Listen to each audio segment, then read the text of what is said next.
Прийшли окупанти до нас в Україну, форма новенька, воєнні машини та трохи поплавився їх інвентар. Байрактар, Байрактар. Російські танкісти сховались в кущі, щоб лаптем посьорбати довбані щі, та трохи у чах перегрівся навар. Байрактар, Байрактар. Приперли зі сходу до нас барани для восстановлення великої страни. Найкращий пастух баранячих отар. Байрактар, Байрактар. Їх доводи всяке озброєння різне, потужні ракети, машини залізні, у нас на всі доводи є коментар. Байрактар, Байрактар. Вони захопити хотіли нас зразу, а ми зачаїли на орків образу з російських бандитів, робить примар. Байрактар, Байрактар. Російська поліція справи заводить, там пивцю рашистів ніяк не знаходить, хто винен, що в нашому полі глухар. Байрактар, Байрактар. Веде пропаганду кремлівський урод, слова пропаганди ковтає народ, тепер нове слово знає цар. Байрактар. Байрактар. Байрактар. Байрактар. Байрактар.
everyone, I'm the Enforcer, and I'm accompanied by Enforcer Matt.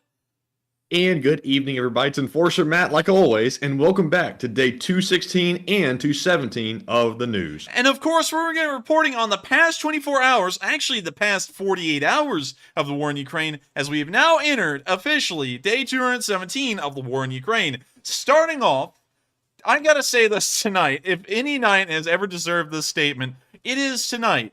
If you have friends that you know of that are in the Lee Spring Army that are not watching the news right now, I highly suggest you bring them on, as we're about to be going through a roller coaster of news today that not only is Ukrainian news, but also international news, as we've now gotten video confirmation that the Iranian government is facing almost near-on collapse, riots, and outright rebellion in the streets. And so we'll be covering that today, along with the referendums, the sham referendums, and then also all of the frontline news that's been occurring, which is an unbelievable amount. As far as we've been able to tell, the Ukrainians have, of course, been making massive strides in ground once again, just north of Lyman, and from initial reports, it sounds like the city of Lyman has now been surrounded by the Ukrainians, and the Russians are under siege. This will most likely only last for about 2 days if it is happening right now, but unfortunately, we haven't been able to get any video evidence to suggest that the city has been surrounded yet, although we do know that it's in something of a bowl or an appendix, if you'd like to call it that. But starting off today, on a little bit of I guess you could say an appetizer of news, we have finally gotten some confirmation to show that the Iranian government is dealing with some very large problems of their own, and these are not even close to the protests and riots that we've seen in Russia. These, from the outset, look like they're completely out of control. And so here's a video of a mob, an Iranian mob, it's not even a riot, running through the streets, just causing absolute mayhem and chaos, specifically targeted at the current government. Here's the video. You can hear them yelling, and it's literally a giant mass of them just charging down the street.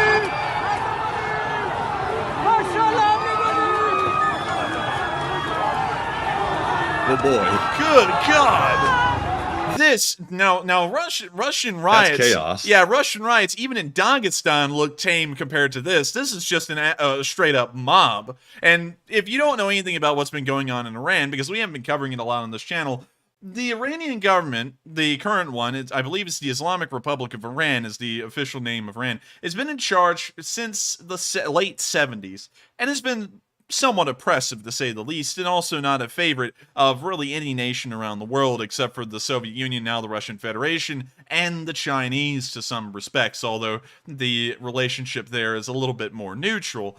However, it seems that the populace there in Iran has started to have some, I guess you could say, run-ins and scuffs with the government, and now we can see that this has boiled over into almost outright rebellion. And of course, we'll be looking more into this news and maybe reporting on it a little bit more in the coming days, as we may see another government change in Iran. Much like the Shah was deposed and the Islamic Republic came to be, we may see the Islamic Republic fall and the new government take its place. But as the video continues, you can tell that this is just straight up chaos and mayhem.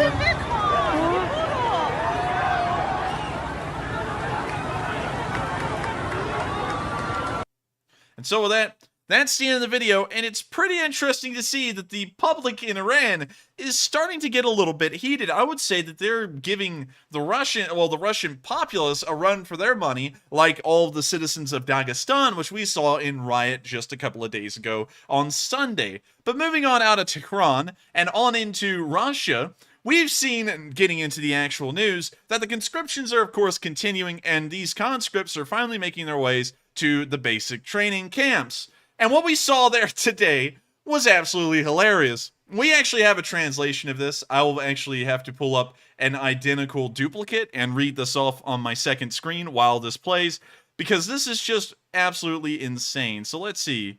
Duplicate. And we'll move this over here to the second screen so I can scroll down and read the translation. And I'm going to turn the volume down on this so that way y'all can hear it, and I'm also going to be reading off exactly what the Russian commander is saying at about the same time. Let me make sure the audio's up. Alright, so now that the audio's up and it's at the right level, we're going to start this thing off, and I'm going to read y'all off exactly what he's saying at the same time. So here we go. I can't really answer your questions. I just got here 3 days ago, pulled from vacation. I don't even know if you guys will go or not. It's 50-50. Or maybe I'll go with you to hand you off and then come back. I just don't know. Where we will go, I also don't know. Right behind you will be another group. Just hopefully not at the same time. Otherwise, you have to take turns sleeping, like in prison. Just kidding, of course. Just kidding. Следом за вами будет набираться еще один полк, здесь же. Главное, чтоб не параллельно, а то будете спать, как в тюрьме, по очереди. Шучу, конечно. Шучу. Шучу. Here you will be until the 30th of October. Starting on the 1st, will be classes and training. Then we will go when called. Not sure which day or where we will go. 30 числа будет строевой смотр, акт готовности, и мы поехали. Когда скажут? 30-го, 1-го, 2-го и так далее. Basically saying I don't have answers to any other questions at this point. Чем будем обеспечены? Alright, and so the rest of the speech, I haven't gotten an exact translation for this, but the rest of the speech is just him listing off all kinds of jokes and medical ailments that people have stated to get out of mobilization. So with that, I'm going to actually let y'all enjoy the very aloof and arrogant sounding speech that this commissar gave to all these conscripts who probably don't even want to be here. So with that, I'm just going to let the rest of the video run its course. Окончательно тоже не знаю. Сейчас пока идет только вопрос вот этого формирования вашего и начала занятий. Все остальное, я думаю, дополнительно нам доведут. Все остальные вопросы по медицине, кто годен, не годен, сейчас подготовим, я начмеду училище звонил, подготовят отдельную справку, какие категории кто годен. Если есть такие, которые там имеют позвонковые грыжи, пластины в голове и так далее, насколько он мне сказал пока, это категория В по медицине. Это значит, вы призываетесь во время мобилизации, все равно подлежите ей. Поэтому не надо рассказывать, что я не могу. Я тоже не могу, тоже грыжи, колени и все остальное. Полуслепой и же с ними. Живу на таблетках и на блокадах. Поэтому, если я поеду с вами, буду так же, как и вы, выполнять все задачи.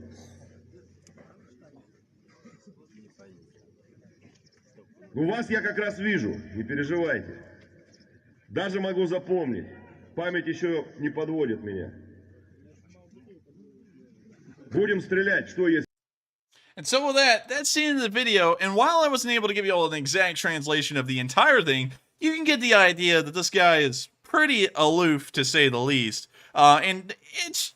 I don't even know how to explain it at this point. It's almost like the Russians take themselves as a joke on the actual person-to-person level, while the Russian government still wants to insist that they are a second-rate, well, actually close to a first-rate military in the world still, and that they're winning, although we clearly know that they're not. And all their actions that they have just committed today show that they are on the losing side of this fight, and will always stay that way. Enforcer, are we looking at the back of Mr. Lunchtime right here? I think we may be. I was actually looking at that. The absolute size of this man indicates something that... He must be a commander. Yeah, he must be a lieutenant colonel or something like that. Because this guy has got the plump. I mean, like, this guy here, you know, if he fell forward, he would make a dent in that concrete. I will tell you that. So with that, that's the end of this little video. Also, a very astute observation by Matthew right there. And so with that, we're now going to be moving on to the next video. And also the next big piece of news. And while I don't have any news from the past 48 hours of Russian riots or protests from Dagestan or anywhere else in the Russian Federation, we do have the overall idea that one of two things has happened over the past 48 hours. We're going to be waiting for video evidence to see which.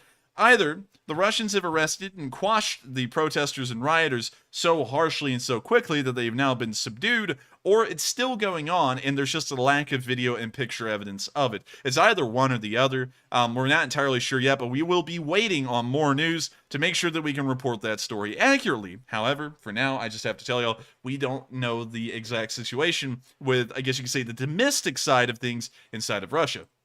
And so with that, it's now time to move on to the most pressing news of the past 48 hours. As you'll know, I left y'all on a bit of a suspenseful note on Sunday with the Russian referendums in full swing at that point. I believe they had started a day before on Saturday, and on Sunday I left y'all not really concluding what the referendums had brought. They had not actually finished until today. And today we got the official poll results from the Russian Federation, and you wouldn't believe it, everyone. They were completely accurate, just 100%. They couldn't have been any less accurate. I mean, like, there's probably like a 0.01% chance of variation from these numbers. But supposedly, the DPR voted 98%. 98% of voters in the DPR voted in favor of joining the Russian Federation. 99%. Yeah, 99% of the LPR voted to join the Russian Federation.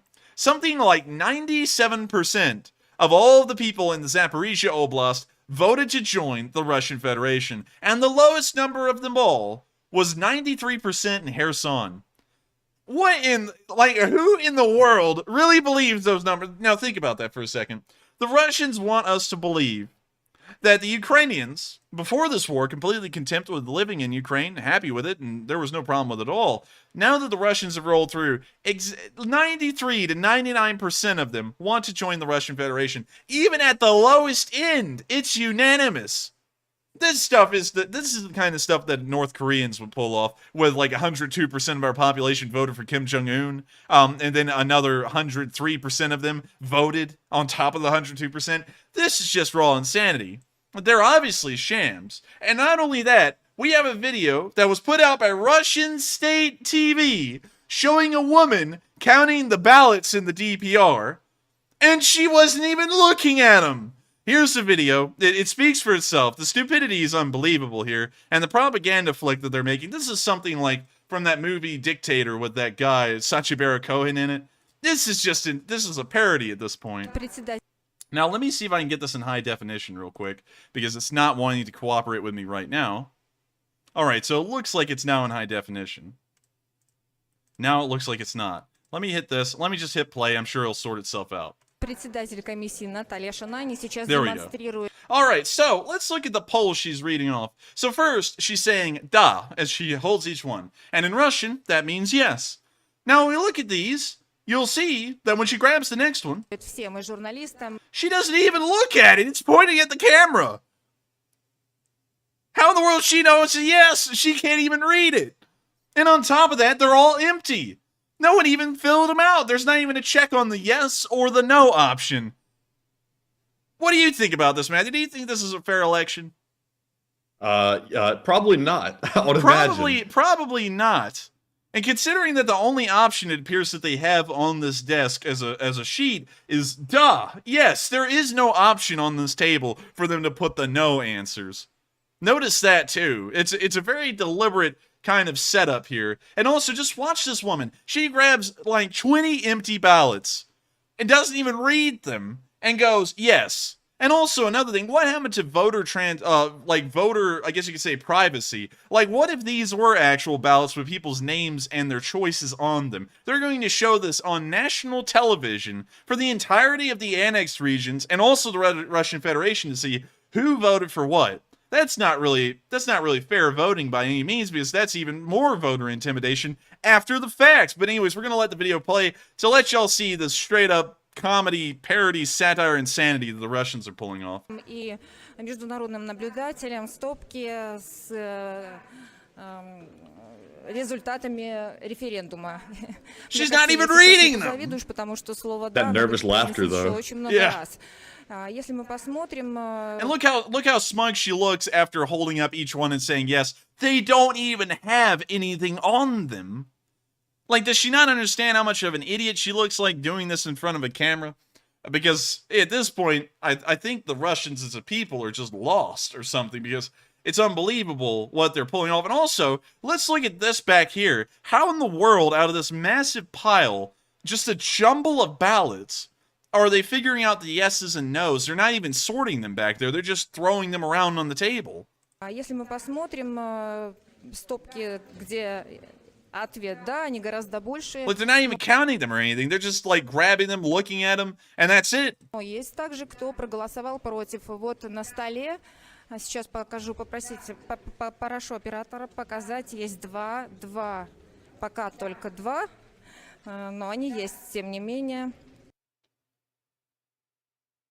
Look, there we go. There's a zoomed in picture of it. You got da, as in yes, and niet, as in no. No markings for yes, no markings for no. It's an empty ballot that's being read off. It's unbelievable. It's just I can't even explain this anymore. Y'all know what I believe. This is a sham. And not only do I believe it's a sham, the Ukrainians have declared it as a sham. Every country in the world has declared this referendum as a sham. And of course, the United States stepped out just hours ago and stated that this was an absolute, I guess you could say, joke of a referendum. It's not even legitimate, and it's wrong in every single way. This is nothing more than a joke that the Russians have pulled off, and they're going to try and enforce it like it's a serious thing. And so with that, as of today, this red line that you see right now on this map, the whole entire thing where the Russian front line has been as of today, is now everything to the west of it and south of it is now, according to Russia, part of the Russian Federation. That happened today. Now, do the Ukrainians care? No, we'll cover that in a bit. They're still pushing and taking ground in these areas, so it looks like it's not really changing much of anything rather than the official status of the ground according to the Russians that no one else is legitimizing. But it's still insane to think that they've pulled this off. And I was actually thinking, because think about this for a second, it would have been a little bit more believable if it had been something like 65 to 70% of the population there had voted yes, I would like to be a part of the Russian Federation. At least then, the Russians could spin it as a somewhat believable story. If you look at the referendum in Crimea, which I'll show y'all for a second, referendum in Crimea. And let me show y'all the poll results on that. So, if we go down here, you'll see, if we scroll on down, I gotta go and find the actual vote results. Let's see, percentage of ballots cast. Let's see here. Let's see here. I'm trying to find the yeses and the nos.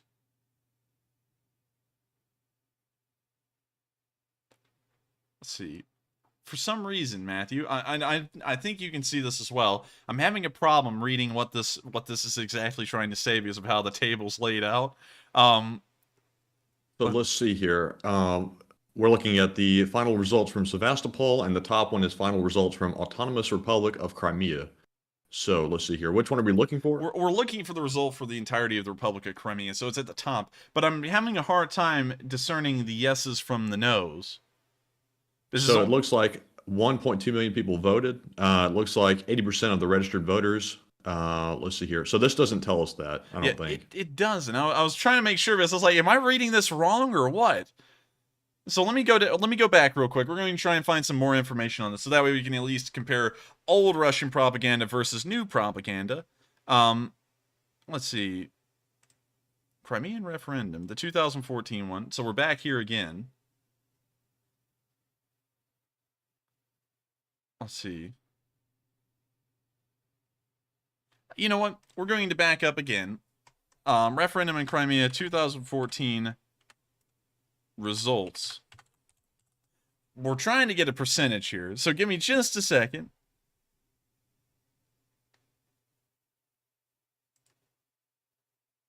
So according to the BBC, this was an article published on the 16th of March 2014, pretty much during the exact time this was happening.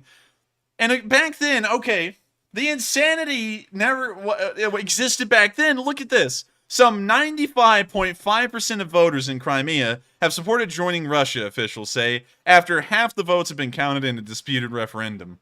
They did it back then. It's the exact same crap. Do the Russians really believe that people around the world believe that 95.5% of the people that you just invaded wanted to become a part of your country? Is that even believable? It's not to me. I've never seen a single election, a single referendum in the world that has been that unanimous. And not only unanimous once, it was unanimous like that in Crimea, and it's now been unanimous like that in 4 separate oblasts in Ukraine. And Zapper, Enforcer, I just have to say, what was even the purpose of holding the referendum? Because what does it actually change for Russia? it for the referendum, for the Russians' purposes, is supposed to legitimize to the Russian people and the world that there was some kind of semblance of a democratic process that took place for the people, quote unquote, to decide their fate and say whether they want to be a part of Ukraine or Russia. And so the whole purpose, it really has no purpose rather than to try and legitimize what they've done. But considering that they faked the numbers so badly, it doesn't even look legitimate. You know, even if you wanted to believe it, to assume that 99% of the people in the Luhansk Republic voted yes, that's unbelievable. It's not even realistic. I mean, I've never seen a single place in the world vote that unanimously for anything, anywhere. And that shows you that it's a sham, and all the Russians are trying to do is, really, at the end of the day, I guess they don't even care about the international image that this is showing. They only care about reporting back to the people in Russia that, oh my god, it's unanimous. It's a landslide. 99.9% of everyone in Ukraine wanted to be a part of Russia. We've saved them. I guess that's really their end goal in this whole ordeal. But with that, that is the end of this little bit of referendum news. And of course, this is not deterring the Ukrainians whatsoever. They have stated that they will still continue on as they have been and continue to retake the land that the Russians have stolen from them since 2014. But with that, we're now going to be moving on into our location unknowns, which we have a decent amount of today. But before we get there, we're going to take a quick pause to address our polls and also a couple of questions from the live chat. And so with that, what do we got, Matthew? All right, folks. So it is now time for our first question segment of the stream, and we have two polls to get to. So the first one said, do you think the Russia's riots are getting worse? And yes, I misspoke there for a minute. But it looks like 42% said somewhat. I need to see more first. 39% said yes, they are getting worse. And 20% said no, they remain the same. Now, for me, I would have to see more personally, but I would imagine from the few clips I have seen, it looks like it's getting worse. Oh, can you reread the poll options to me again real quick, just so that way I can make sure I can try and answer within the parameters of them? So option one was yes, they are getting worse, which had 39%. The second one was somewhat, I need to see more first, which was 42%. And the final option was no, they remain the same, which had 20%. I would have to fall within the somewhat category, because I gotta be honest with you, Matthew, I was trying to do something else on the side. I didn't hear the poll, so could you reread that all? It's all good. Could you reread that all for me real quick? The question was, do you think Russia's riots are getting worse? I would say, I would actually have to fall into somewhat, because considering that we haven't heard news for the past 48 hours on it in terms of video and picture evidence showing that they've either gotten worse or they've been put down, I'm not exactly sure, and we'll have to wait for more news on that for me to be able to give a decent, I guess you could say, assessment. And so with that, I hope that addresses that poll fairly well, and we are going to move on to the next one. And this time, I'm actually going to listen to the poll instead of trying to do some side stuff over here with some research on the other screen. So with that, we are on to the next poll. All right, and the next poll, and the final poll for this segment, says, do you think these referendums are going to actually change anything?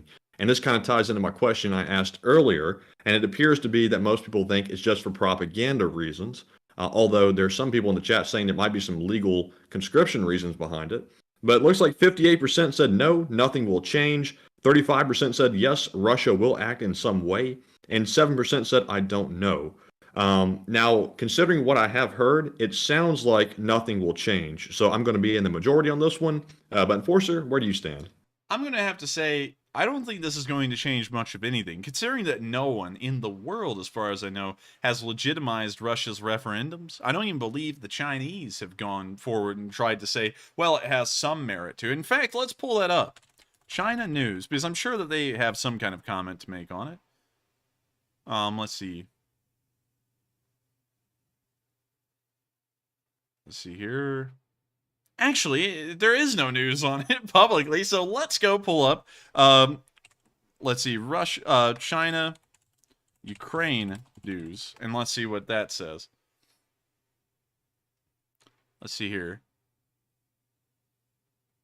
Let's see, we'll go to Reuters, and I know that I usually diss the mainstream news, but out of all of them, Reuters is largely one of the more neutral ones, so I largely trust them although I do still have my own skepticism about them.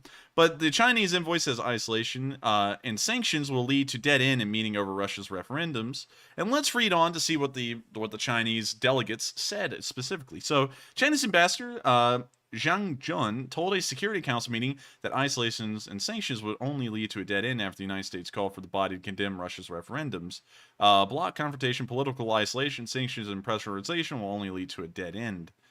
So it appears that the Chinese delegation today is now kind of reversing and saying that we ought to lift sanctions or something similar, and maybe then they'll open up the ground for discussions, although that doesn't really make much sense. Let's see, given diplomatic support, and let's see, including respective to end the conflict. So there's not much said beyond that. And so, according to Reuters, it appears that the Chinese now today are saying, even in light of the referendums, hey, y'all ought to relax a little bit on Russian sanctions and y'all's punishments on them, and maybe then there can be something done. And that honestly sounds like they're just vying for us to lift the lid on the Russians a little bit and allow them to get some extra, I guess you could say, resources and supplies to try and keep the war going longer. And of course, weaken the Russians further and keep us tied up a little bit longer. So with that, I hope that addresses the poll fairly well, because I gotta say, the Chinese are flip-flopping a lot, aren't they, Matthew? Because we see them say one thing one day that's almost in support of Ukraine, and then the next day they're almost supporting Russia. Yeah, I would say, personally, I think something is going on in China that we're not aware of yet, but I have a feeling it's going to come out in the next few weeks. I have a feeling it most likely will too. And so with that, I hope we addressed that poll fairly well. And if we have another one, we'll go on to it. And if we don't, we'll move straight into the live chat. So that's our last poll for the segment. But man, are y'all seeing the bots in the chat? They are coming in strong tonight. Like there's a flood of them in the chat. I just had to eliminate like 20 of them in like under a minute. It's crazy. And I have the subscriber only chat on. That's wild. And so, funnily enough, the bots are actually subscribing to get on here and spew their crap. And then we, of course, go and delete them, which is really interesting that they would go through that much effort to speak in our live chat. But I welcome it because it gives Matthew a fun time chopping them down like grass in a field. And so with that, we are now on to the first question of our live chat. All right, and the first super chat goes to John Dameron, who puts in a very generous $200 donation and says, "Thank you, Enforcer and Enforcer Matt, for all your hard work on the news. I appreciate you both, and how much longer do you think the Russians can hold out on the Kherson region?"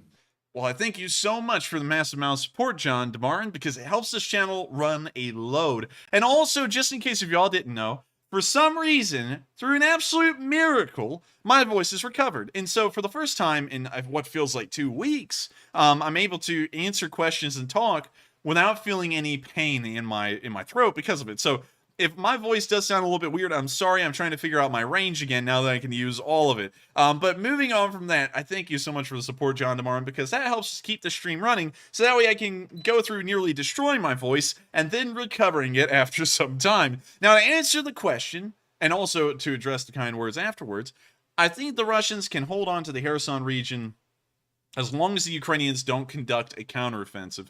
The Russians... It's really tough. It's really tough for me to answer that question, but I'm going to try my best to answer it. Because the Russians have a weak hold everywhere right now. We can see that in the northeastern region after they lost an area almost twice the size of Delaware. And as of right now, they are still losing ground up there at a pretty decent rate. We'll cover that a little bit later in the next segment of news. But down here in Kherson, I'm considering that the hold down here is as weak. They don't have any major river crossings such as bridges. All three of those were knocked out almost a month ago. The only thing they have left, and that's also been knocked out as well as far as we can tell, is a ferry crossing near Kherson, and it's literally just some bridge segments, floating bridge segments, that have been put into the water, tied together, and they ferry it across with a boat. So that was knocked out from what we could tell about 3 weeks ago as well. And so they have no river crossing equipment that we know of, although they've probably fixed something because the Russian forces there have not starved to death yet. So with that in mind, the logistical connections are incredibly weak. And this is one of the areas that they probably have one of the weakest holds in the country on. And so if the Ukrainians, at their own, at their own pace, decide to actually commit a full-on counterattack in this area, within about a few weeks or maybe around 2 months at the longest, this area will most likely collapse. The Russians will be fighting an uphill battle to even supply these troops, as they are in a very precarious position, being on the other side of the Dnipro River with no crossings over there that are permanent. It's not at all a great situation for the Russians in this area, and for that reason, it really just depends on when does Ukraine decide to commit a large counteroffensive in this area. That will be when the Russians collapse. And of course, I don't want to give away when the Ukrainians would probably conduct a counteroffensive in this area, and so I'll give a time frame, a general one, the broadest one possible, is in somewhere in between the next month and the late spring of next year will most likely be the time that they conduct a counteroffensive here, although I'm not entirely sure, and that's all based off of assumptions and guesswork based off of what we've seen so far in the war. And so with that, I hope I answered that question fairly well, and also thank you so much once again for the kind words, John DeMarin. It helps us out a great deal that you throw in support to keep this channel running, and also the kind words really do mean a lot to Matthew and me. And one thing that a lot of people don't see is that we have a load of people who love this channel and love what we do and the news we cover. But at the same time, as you can tell with the bots coming in, there's an equal, well, not an equal, I would say there's a very small amount of people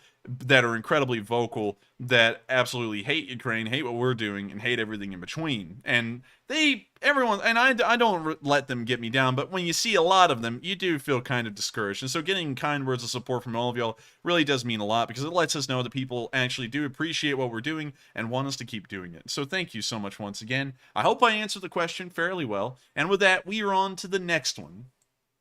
And Enforcer, real quick, I have to address something I've been seeing in the live chat. I see a lot of people asking if you're going to be covering the potential sabotage of the Nord Stream pipeline. We will be covering that, although it just started about a few hours ago, from what I could tell, about 6 hours ago, and so not a lot is known about it. All we know at the moment is that there has been a rupture on the Nord Stream pipelines, and there is now oil leaking out into the Baltic Sea. We'll be looking into more information on that, and most likely starting our coverage on it tomorrow, because it's just happened right now, and we don't know if that's really sabotage or whether it's some kind of accident. Because just in case you all don't know, pipelines do leak a considerable bit, even the overland pipelines. It's just that sometimes, like this one, they kind of get so large that it's questionable whether it was sabotage or not. Although supposedly both of them have been shut off by the Russians already. And so with that, I hope that addresses that concern, since a lot of people are asking about it, and it's one of the probably larger things that will be going on tomorrow. And so, and also people are saying it's gas, oil, it's some kind of fuel to keep an energy grid running, so sorry about that. But anyways, with that, we are on to the next one. All right, and moving on to our next super chat, we have a very generous $120 donation from Garrett Lowe, who says Russia is losing badly and will continue to lose because it conducts its war and its logistical concerns like a mid-19th century power, and it is opposed by a 21st century military with a 21st century support. So, Slava Ukraine. And Garrett, I gotta say that that's actually about the best way that I've heard it described. And let me explain a story to all of y'all real quick, and y'all will see the similarities with how the Russians have run their military throughout all of the 20th and 21st century. So during the Napoleonic era, it was very common for armies then and armies centuries before, all the way until about the 1600s, to be supplied very lightly.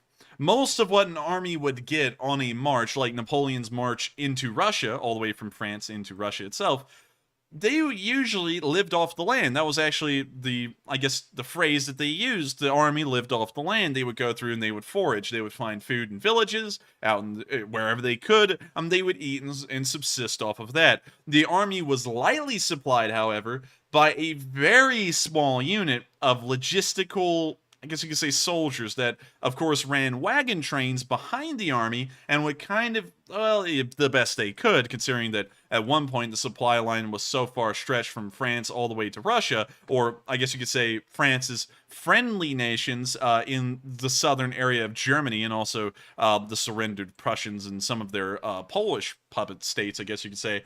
The supply lines were still stretched incredibly thin, and wagon trains just couldn't cover that kind of ground and support the French army as well as it could. And so, as the French army moved on, the Russians, of course, would attack these wagon trains as they were lowly guarded and lowly cared for, well, poorly cared for, and so it was easy to intercept them and destroy the supplies before they could even get to the French army. And the French army, of course, subsisting off the land, all the Russians had to do at that time was burn down the fields of crops that the French would most likely live off of, and then the Russians were completely out of supplies in both directions. There was no wagon trains providing them with the ammunition to keep going, and there was no food for them to eat. And so as they continued to march deeper and deeper into Russia, their logistical situation got worse and worse. And if you look at the modern day situation, over 200 years in the future, from 1814 all the way up till about, well, actually, it's even more than 200 years in the future. It's around 212 years, 208 years in the future. I'm trying to make the math work there. But almost 208 years in the future, the Russians, with as modern an army as the 60s can provide, are facing the exact same issues. An incredibly small logistical force, not proportionate to the size of their military, trying to supply the Russians. The Ukrainians, of course, interdict a large amount of these supplies and destroy them either in their depots or in the supply trucks that are on the move before they can even get to the Russians. And then the Russians, who are largely living off the land at this point, are not really being able to live off the land because there's nothing out there. And so, in that regard, I would have to say, honestly, Garrett, that is the best description of the Russian logistical situation that I've ever heard anyone say. And it kind of makes me jealous I wasn't the one to come up with it, because that's about the best one. So, from now on, as a channel, if we're talking about Russian logistics, we're going to call it 19th century logistics, because that's about the best description there ever has been. And so with that, I thank you so much, Garrett Lowe, for the support, also throwing in a very good comment that draws an incredible historical connection. I mean, that's about the best one I've ever heard from anyone yet about Russia's logistical situation. And so with that, I thank you so much for the support, and also, Slava Ukraini. And so with that, we are moving on to the final question of this segment, and then, after that, we'll be moving on into the next segment of news. And so, with that, Matthew, what's the last question of this segment? All right, and as you folks see in the live chat, the bots are still growing very strong. It looks like there's been at least 10 more I've had to take out in the live chat, so pretty interesting. It looks like Russia is lashing out again on the internet. But the final one of the segment goes to My Left Foot, who puts in a $100 donation and says, pick a question from the chat, and thank you. And My Left Foot, thank you very much for that very generous $100 donation, and as always, we are going to honor the request. So, while I go look for a live chat question, this one is sponsored by My Left Foot. And the question goes to Dale Alaticus, who says, Enforcer, after all of this is over, do you think that Russia should lose its veto power in the UN? I do believe that Russia should lose their veto power in the United Nations. I honestly don't understand how they've had this veto power even after the Soviet Union collapsed and it was reformed into the Russian Federation in a way. It doesn't make any sense. Economically, at that time, the Russians aren't even a large enough power to really necessitate a veto. If we look, and let me explain this real quick, because I think this is something that's overlooked often. Nations should not be judged by their prowess off of the size of their military, just raw numbers. Because we can see now that the Russian military, which before the war was one of the largest and most well-equipped on paper militaries in the world by sheer number, is now nothing more than a shell of its Soviet self and can't even muster the manpower to fight a country like Ukraine that has a much smaller military on paper, a much smaller amount of arms and ammunition, and yet they're still getting plastered by them. And that shows you that the Russians aren't any force to be reckoned with. And so going off of that, it's nothing really to be based off of. You can't base a country's abilities off of their military alone. What's far more important to base a nation off of is their economic prowess. And I know that the United Nations came about when the Soviet Union was almost in its prime, and therefore it did get these veto powers just for that reason. But the Russian Federation is not the Soviet Union. It's definitely not in any kind of prime in any direction. And if we look at the largest economies in the world, national economies, economies by GDP. I forgot how to spell there for a second, and I still misspelled it. So we'll go to, actually we want an actual list, because this actually shows it in a proper list. All right. So, let's go through, and let's look at countries that should have veto powers over Russia, if any. Alright, so the first one above Russia is Brazil. And so if anyone ought to have veto powers in the United Nations, it ought to be Brazil. So, let's go through countries with UN veto powers. So, let's go down to here. Let's go to here. Scroll down a little bit more. Alright, so, when you see right here that there's only been 5 countries that we can see, according to this chart, that have veto powers. France, the People's Republic of China, and also apparently at the beginning it must have been the Republic of China during 1946, although it appears that they didn't use any vetoes. We can see the United Kingdom, the United States, and Russia / the USSR.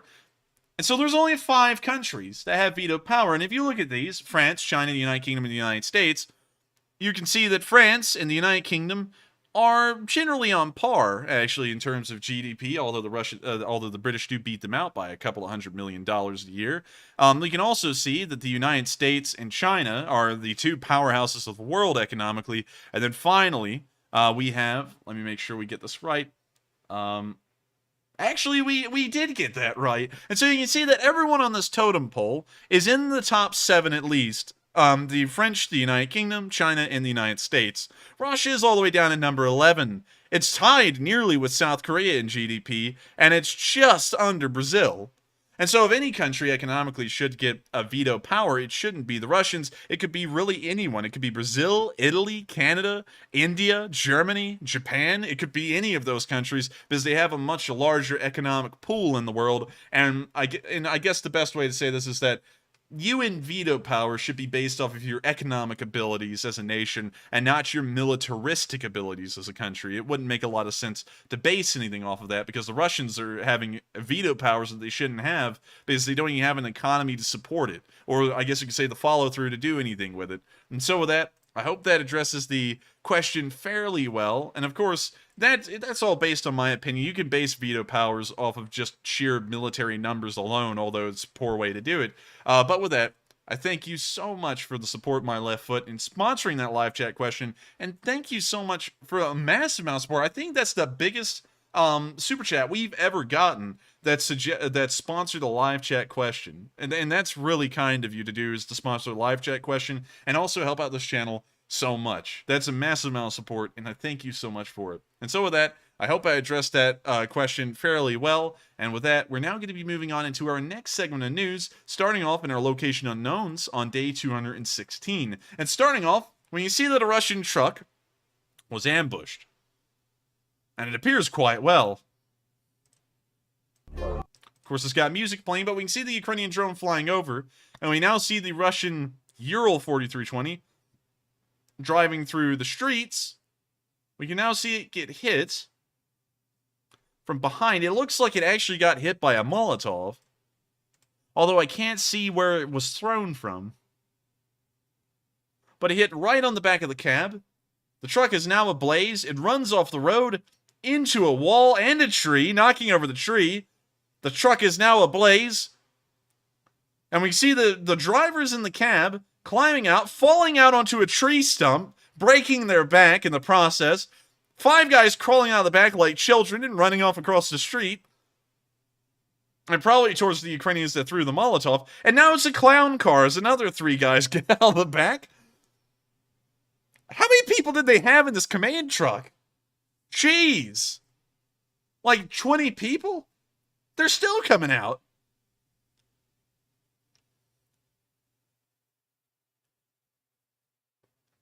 And so with that, that's the end of the video. And I gotta say, regardless of how the Ukrainians actually knocked out this vehicle, it looks like a Molotov. The Russians inside that truck are hilarious because there's like 12 of them. And they come climbing out of the back of the truck in absolute disarray. And I know that the fire hadn't reached the inside of that rear cab yet. If you look back there, it clearly hadn't.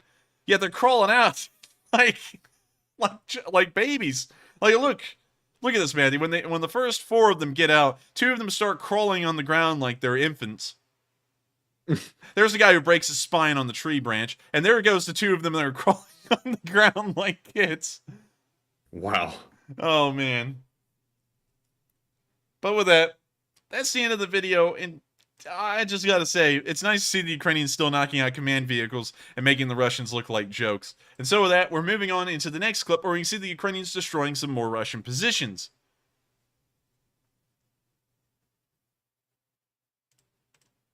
Of course, this is from a drone camera. It's very hard to see. Also, they're playing some music, and I'm scared of copyright infringement. But we can see there that the drone has a reticle on what appears to be a BMP. We can't really tell for certain. But I'm sure the thing's about to explode. Regardless of whatever it is about to become scrap.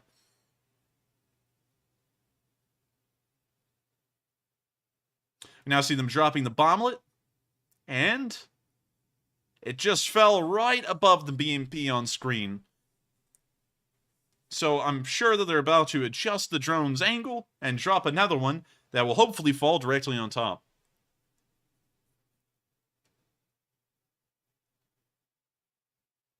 Now see them dropping another one, and boom goes the dynamite. Oh my god, it went nuclear. Look at this, Matthew. I'm sorry, man. I know you're probably in there trying to execute bots, but Indeed. come out of the execution chamber for a little bit and watch this BMP turn into a thermonuclear device. Let's see.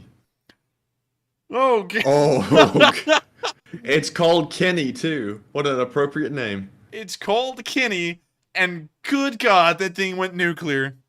If we could see that in full color, I'm sure that would have been impressive. It was still impressive in black and white. Kenny, the little nuke that could. And huge thanks to Kenny, whoever Kenny is that has this display. Kenny is doing ungodly work, knocking out BMPs like they're some kind of a sun. And so with that, we are now moving on into the next bit of news, where we're going to see a little bit of a shoot and a scoot. Everyone loves an old shoot and scoot. And in case if you don't know and you're new to the chat and you're wondering what is a shoot and scoot, shoot and scoot is a thing that's done by the artillery. And so let me explain to y'all real quick with a picture of an M777. So let's say it's a towed artillery piece. Not all of them are towed. Some of them are mounted directly onto the vehicle. Also, oh my god, is that cool or what? Oh, that is so cool. That Is that a cool. knockoff Lego or is that real Lego? It's a I think it may be some kind of a knockoff Lego, but I've never seen anyone make a M777 in Legos. I'm very sorry, everyone. That distracted me a whole load. I don't think anyone ever outgrows Legos. They're really cool, although they're incredibly expensive, but that is really neat. Anyways, moving on from that, I'll try and show y'all one that's limbered to a truck. So let me find one real quick. I don't think I can find... Here we go. So, in a normal shoot and scoot with a towed artillery piece, you can see here that this is I unfortunately don't know the name of this exact kind of truck that the United States is using, but you can see the M777 mounted to the rear. This truck will then pull into a pre-prepared position where this artillery will fire. They will unmount this artillery piece from the rear of the truck, set it up like in this picture, and then they will adjust it to fire at the coordinates that were requested. They'll fire off a couple of rounds, and then they load it up again and mount it right onto the back of that truck, and they scoot off. And so you can see the shooting and the scooting side of things. They scoot into position, they unload the gun, shoot the gun, and then they load it back up and they scoot back out. They do this so that way they don't come under artillery fire from the enemy, because if you keep artillery in the same place for long enough, the enemy will find out where it is and they will call in artillery on your artillery and destroy it. And so that's what a shoot and scoot is. And we can see here that a beautiful M270, the tracked version of the HIMARS that can actually carry 12 rockets instead of 6, pulled off a very nice shoot and scoot right here, right near a marsh. So you see that it fired off its first rocket. It's now fired off its second one.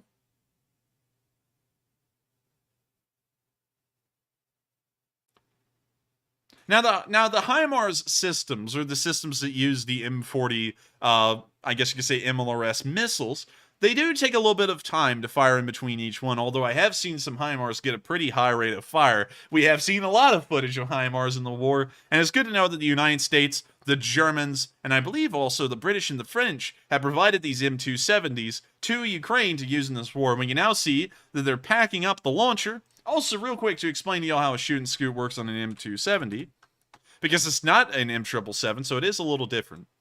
The M270 doesn't have to unload anything from it. The launcher is built onto the vehicle, so all it has to do is lift up the launcher, adjust for range, and then fire. It can fire off 12 missiles at a time, and then after it's done, it just puts, I guess you could say, the launcher back down into its carrying position, which you can see in this picture here, and then it drives off. And so what you just saw is that it fired off 2 missiles, It's now loaded up its launcher again, ready for travel, and it's now going to be scooting out of this position and on to the next. So now we can see them probably going through the packing up procedure, making sure that it's in place to travel. We can now see the M270 turning, it appears, and starting to move out of the area, most likely to go to another I guess you could say pre-positioned area to then fire off again. And look at it go. And honestly, it looks like a dump truck.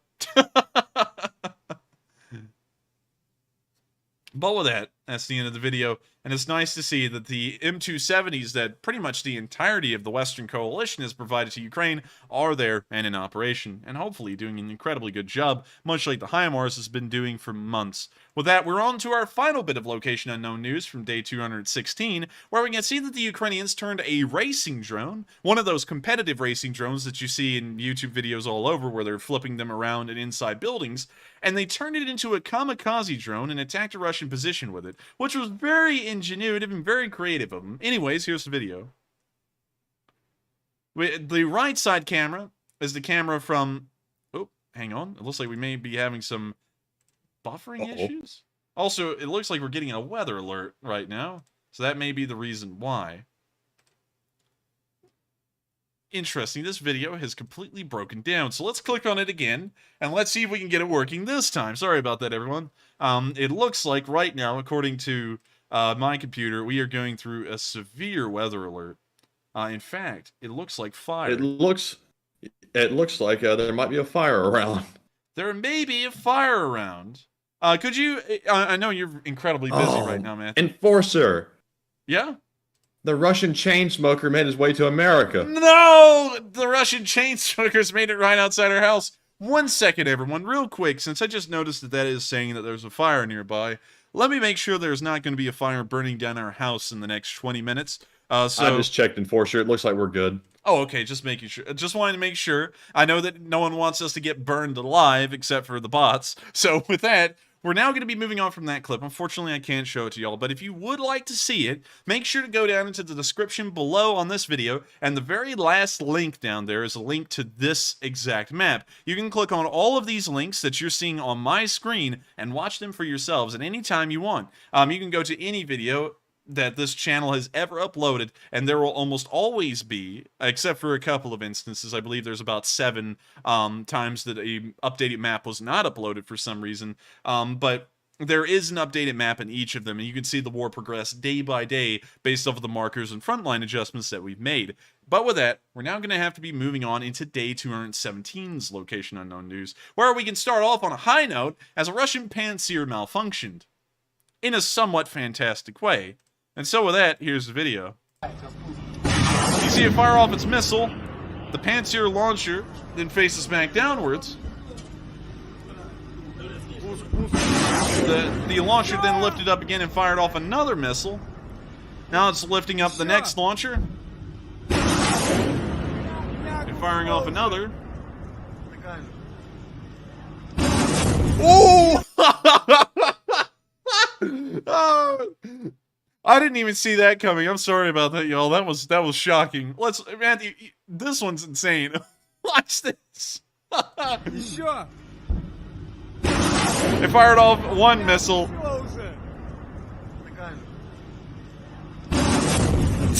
Oh. Oh, wow. Oh, God. That was insane. Somebody hit the wrong button. It's like that video of that Shilka. Remember that one, Matthew, where they were firing it off at a testing range and the turret just spun around and ate up the car that the cameraman was in? Yes. It's like that. Good God. Once again, Russian incompetence at its finest, and it shows you the quality of the, I guess you could say, anti-air units that are firing off surface-to-air missiles at Ukrainian drones and aircraft, and you can kind of see the reason why they're not that effective. So with that, that's the end of that. Ivan, I forgot to put it in park Don. I thought I was putting it in the drive Don. Don, we have a serious problem, Don.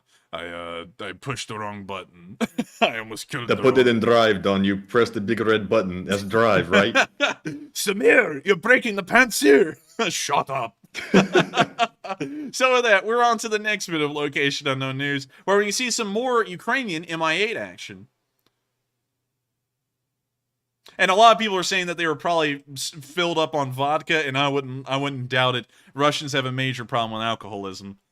But with that, here's the video. It has copyrighted music, but we can see the Ukrainian Mi-8s firing off their unguided rockets, popping off flares. And look at this. Goodness, they're pretty much riding over the field. Maybe like 6 feet off the ground. They've now lifted up and fired off their rockets. Wow, whoever's flying this is extremely talented. They really are, especially considering that this thing is nothing more than a normal, I guess you could say, troop transport helicopter, and they're using it like an attack helicopter. Quite the skill, and they're really putting this Wait a minute, is it sped up? I think this footage is sped up. I think it is sped up, actually. I was... Yeah, those fans are going like 1,000 revolutions a minute. Yeah, it's sped up, but still, I gotta say, some impressive flying work from these pilots.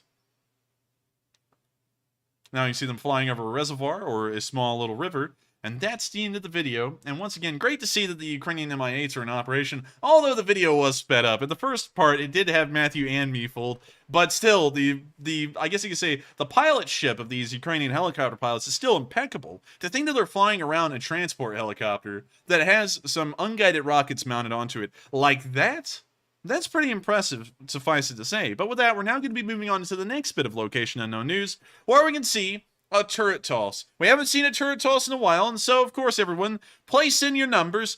You can number it anywhere in between 1 to 10. How good is this? Oh, it already started. How good is this turret toss? So here we go, and of course, remember, 1 being the worst turret toss, 10 being the best. Here we go. Oh, that's copyrighted music. We couldn't even play that anyways. All right, and one of those pieces is the turret. We don't know which one. I think it's actually that one. But gosh, I don't even... 10 out of 10, I gotta say. I would have to say, that's a 10 out of 10. The height on that alone is enough for a 10. Like, how tall is the average tree? How tall is the average tree? Because I think we may have just seen... Okay, so anywhere in between 50 to 80 feet. We'll take an average of around 65 feet, just to be average. So let's go back to when this turret had reached its height. Right there. That was the very peak of how high it went. So 1 tree, 2 tree, 3 tree, 4 tree. That's 4 tree heights above ground level. And so going off of that, and knowing that a tree is around 70 feet tall, you know, the eastern pine is around 70 feet tall, and we multiply that by 4, that turret went 300 feet in the air. That's a whole football field. Gosh. That's a 10. 300 feet air, like 300 feet air? You were talking about, like, record-breaking turret toss heights right there. And so with that's the end of that video, and an impressive look at another Russian vehicle that was blown up. I believe it was most likely a BMP-2 that ended up being a fireball and maybe setting the turret toss record. And so with that, we are on to the next clip where we can see one of America's finest, of course, British designed but American made M777s in action. And so, without further ado, here's the video. You see them loading the breech. We see them putting in the firing pin. Now they're loading the charge. They're now going to ram the charge. Close the breech. Adjust the gun just a little bit more. Of course, making some last preparations to the piece before it begins firing. And it's ready to go. The gun then fires. Oh, that sound that the M777 makes is incredible. And I gotta say that the damage that this M777 is able to give out to enemy units like an armored personnel carrier unit, a tank unit, or just standard Russian infantry is unbelievable. Especially since I really like the way it handles recoil compared to the other artillery units. Oh yeah, it really does handle recoil really well, and I think it's because of how, I guess, its mounts are laid out on the ground. They're very well spaced out and gives it, I guess you could say, the best surface area to disperse the recoil.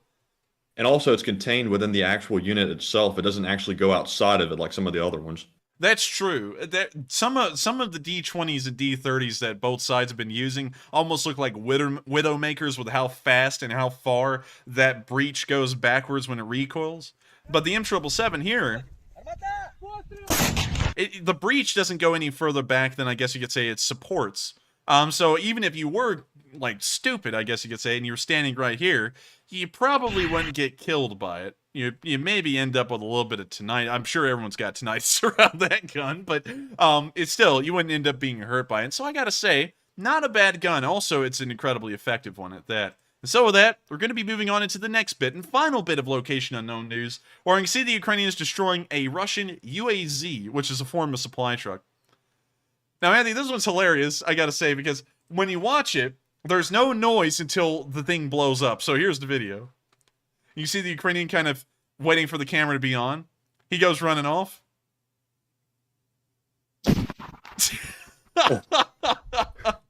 It's like a cartoon. It blew the roof off. It's good to see that they're knocking out UAZs. Of course, this one appears to be in the marsh, so it's unrecoverable, and so they just decided to destroy it to make sure it didn't fall into enemy hands just in case. But I like it.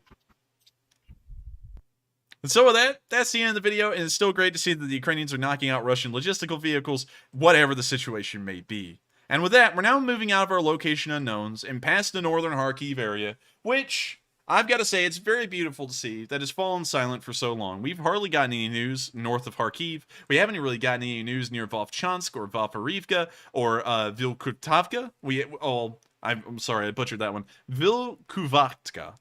We haven't gotten any news from any of those villages or those areas around the border. And it's good to know that once the Russians get pushed across the border, they decide to never try and cross again. And so we're actually going to be removing this quick summary from the segment every night, because this area, much like the rest of the former front lines, all the way from Kyiv to Sumy and from Sumy to Kharkiv, the front line has now fallen silent permanently in this area and most likely will never become active again.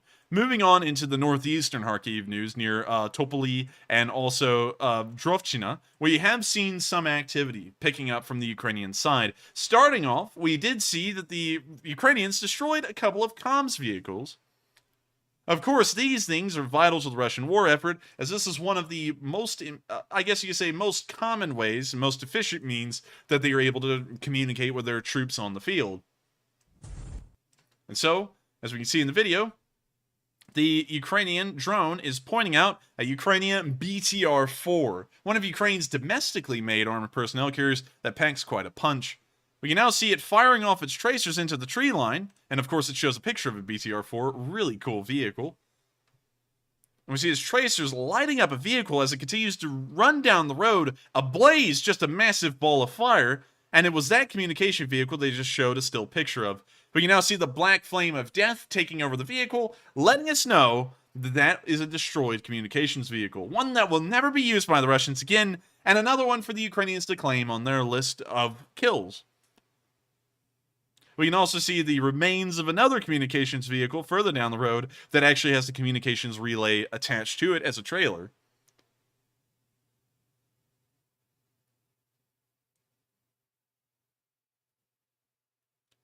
And so with that, it's game over. As they say in GTA, that's wasted. And so with that, we're now going to be moving on into the next clip of news. And of course, I made a GTA reference because Matthew plays a lot of GTA. And we're going to be moving on to some day 216 news, as we saw the Ukrainians using a BGM-71 tow Humvee. And if this isn't a callback to the United States during Desert Storm and the invasion of Iraq, I don't know what is. This Humvee just reeks of the early 2000s U.S. Army. But with that, here's the video. Also, gotta mute it. But you can see the Humvee out there with the tow launcher. It fires off the tow, and it's now on its way towards the Russians. With that, that's the end of the video, and I gotta say, I really do love the Humvees with the tows. Let me pull those up real quick. Tow Humvee. And of course, my assessment of the Humvee, why I like it, is for no other reason than what it looks like. And as you can see here, here's an American Humvee firing off a tow. And I just got to say, Matthew, is that cool or what? That is pretty cool looking, I will say. Yeah, it's really cool. That's a good shot. And it really is. They caught it right in the middle of launch. Just in case if you don't know, Matthew, the TOW is a little bit special. This thing actually has a wire attached to the missile that is attached to the launcher, and it's got the spool. It's literally a spool of cable. And as the missile continues to fly, the spool of cable keeps it connected to the operator, so that way the operator can guide the missile and turn it left, right, up, down, and everywhere else. That's crazy. Yeah, and so for some So is it like essentially like the Russians bomb on a string? kind of, but in a lot more advanced and sophisticated way. Also, another interesting thing about it is that if that wire gets cut, the TOW goes out of control. Usually the TOW never continues on a straight, I guess you could say, flight path after that. Once the wire's cut, it's lost all input from the operator, and it just goes into a spiral pretty much until it slams into the ground and blows up. But still, a really neat missile, and some of the later versions, like the TOW-2Bs, actually explode like a javelin over the tank instead of directly onto it, which is a massive upgrade. Anyways, moving on from that, very cool video to see, and I hope that the Ukrainians hit something downrange with that TOW. Moving on, down towards the area of Kupiansk, we have big news today, as the Ukrainians have now liberated the sister village of Kupiansk-Vzlovy, which is another village practically attached to Kupiansk. We'll pull it up real quick so that way I can show y'all. Kupiansk. And there we go. Let's pull that up on Google Maps. Now let's take a look at this real quick. Because once you see, here's Kupiansk, and you can see that there's really no disconnect in between Kupiansk and Kupiansk-Vzlovy. You can see that they're pretty much the same town, but the Ukrainians pushed down the other side of the Oska River Reservoir today and raised the Ukrainian flag over the center of this village, reclaiming it from the Russians, and once again liberating another town in the name of Ukraine. And so, here's the speech from this Ukrainian soldier as he stands atop the flag of the Russian Federation and raises the old blue and yellow over Kupiansk-Vzlovy. Шановні українці, вас вітає спецпідрозділ Кракен, ГУРМО. Куп'янськ-Лозовий знов під українським прапором.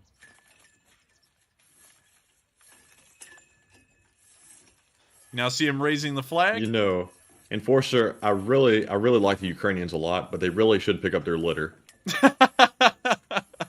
Honestly, I feel like there's going to be a huge doormat business in Ukraine with these flags that they're taking from the Russians. Yes. They'll never run out of toilet paper in Ukraine. The Russian flag is probably the most versatile. I think it's going to replace the sham wow in most places of Ukraine. It's just a versatile, all-use thing. You need some toilet paper? It's got you. You need something to clean the dishes? You got it. You need something to clean your feet on? You got it. Russian flag is a one and all. A jack of all trades, master of none kind of product. You ought to get one while they're still around, because I don't think that flag will exist for much longer. But with that, the Ukrainian flag has been raised over Kupiansk again, liberating the town from the Russians, hopefully permanently. With that, we're going to move into another video showing the Ukrainians moving through the village earlier today. And of course, passing one of those famous billboards at this point, one of the infamous billboards, that is talking about Ukraine joining Russia.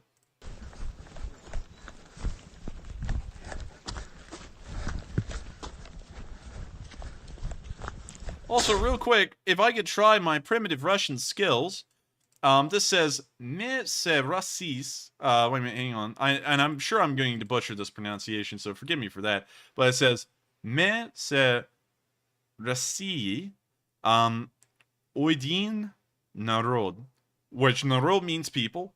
So I believe this is saying, "I am Russian, one people." I think that's what the billboard says. Correct me if I'm wrong, and if I'm right, I hope I get some kudos points for that, because I haven't looked at Russian language or any kind of Slavic language for years. And I just said language. What in the world am I talking about? Language.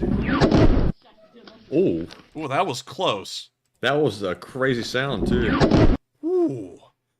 That was extremely close. That was a hair-raising noise too. I haven't heard a round sound like that the whole war. I wonder what kind of round that was.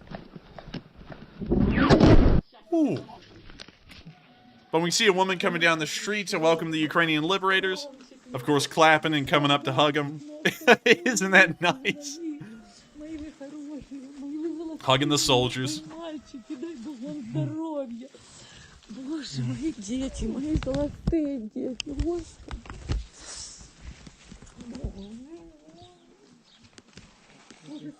Got a cute little dog back there.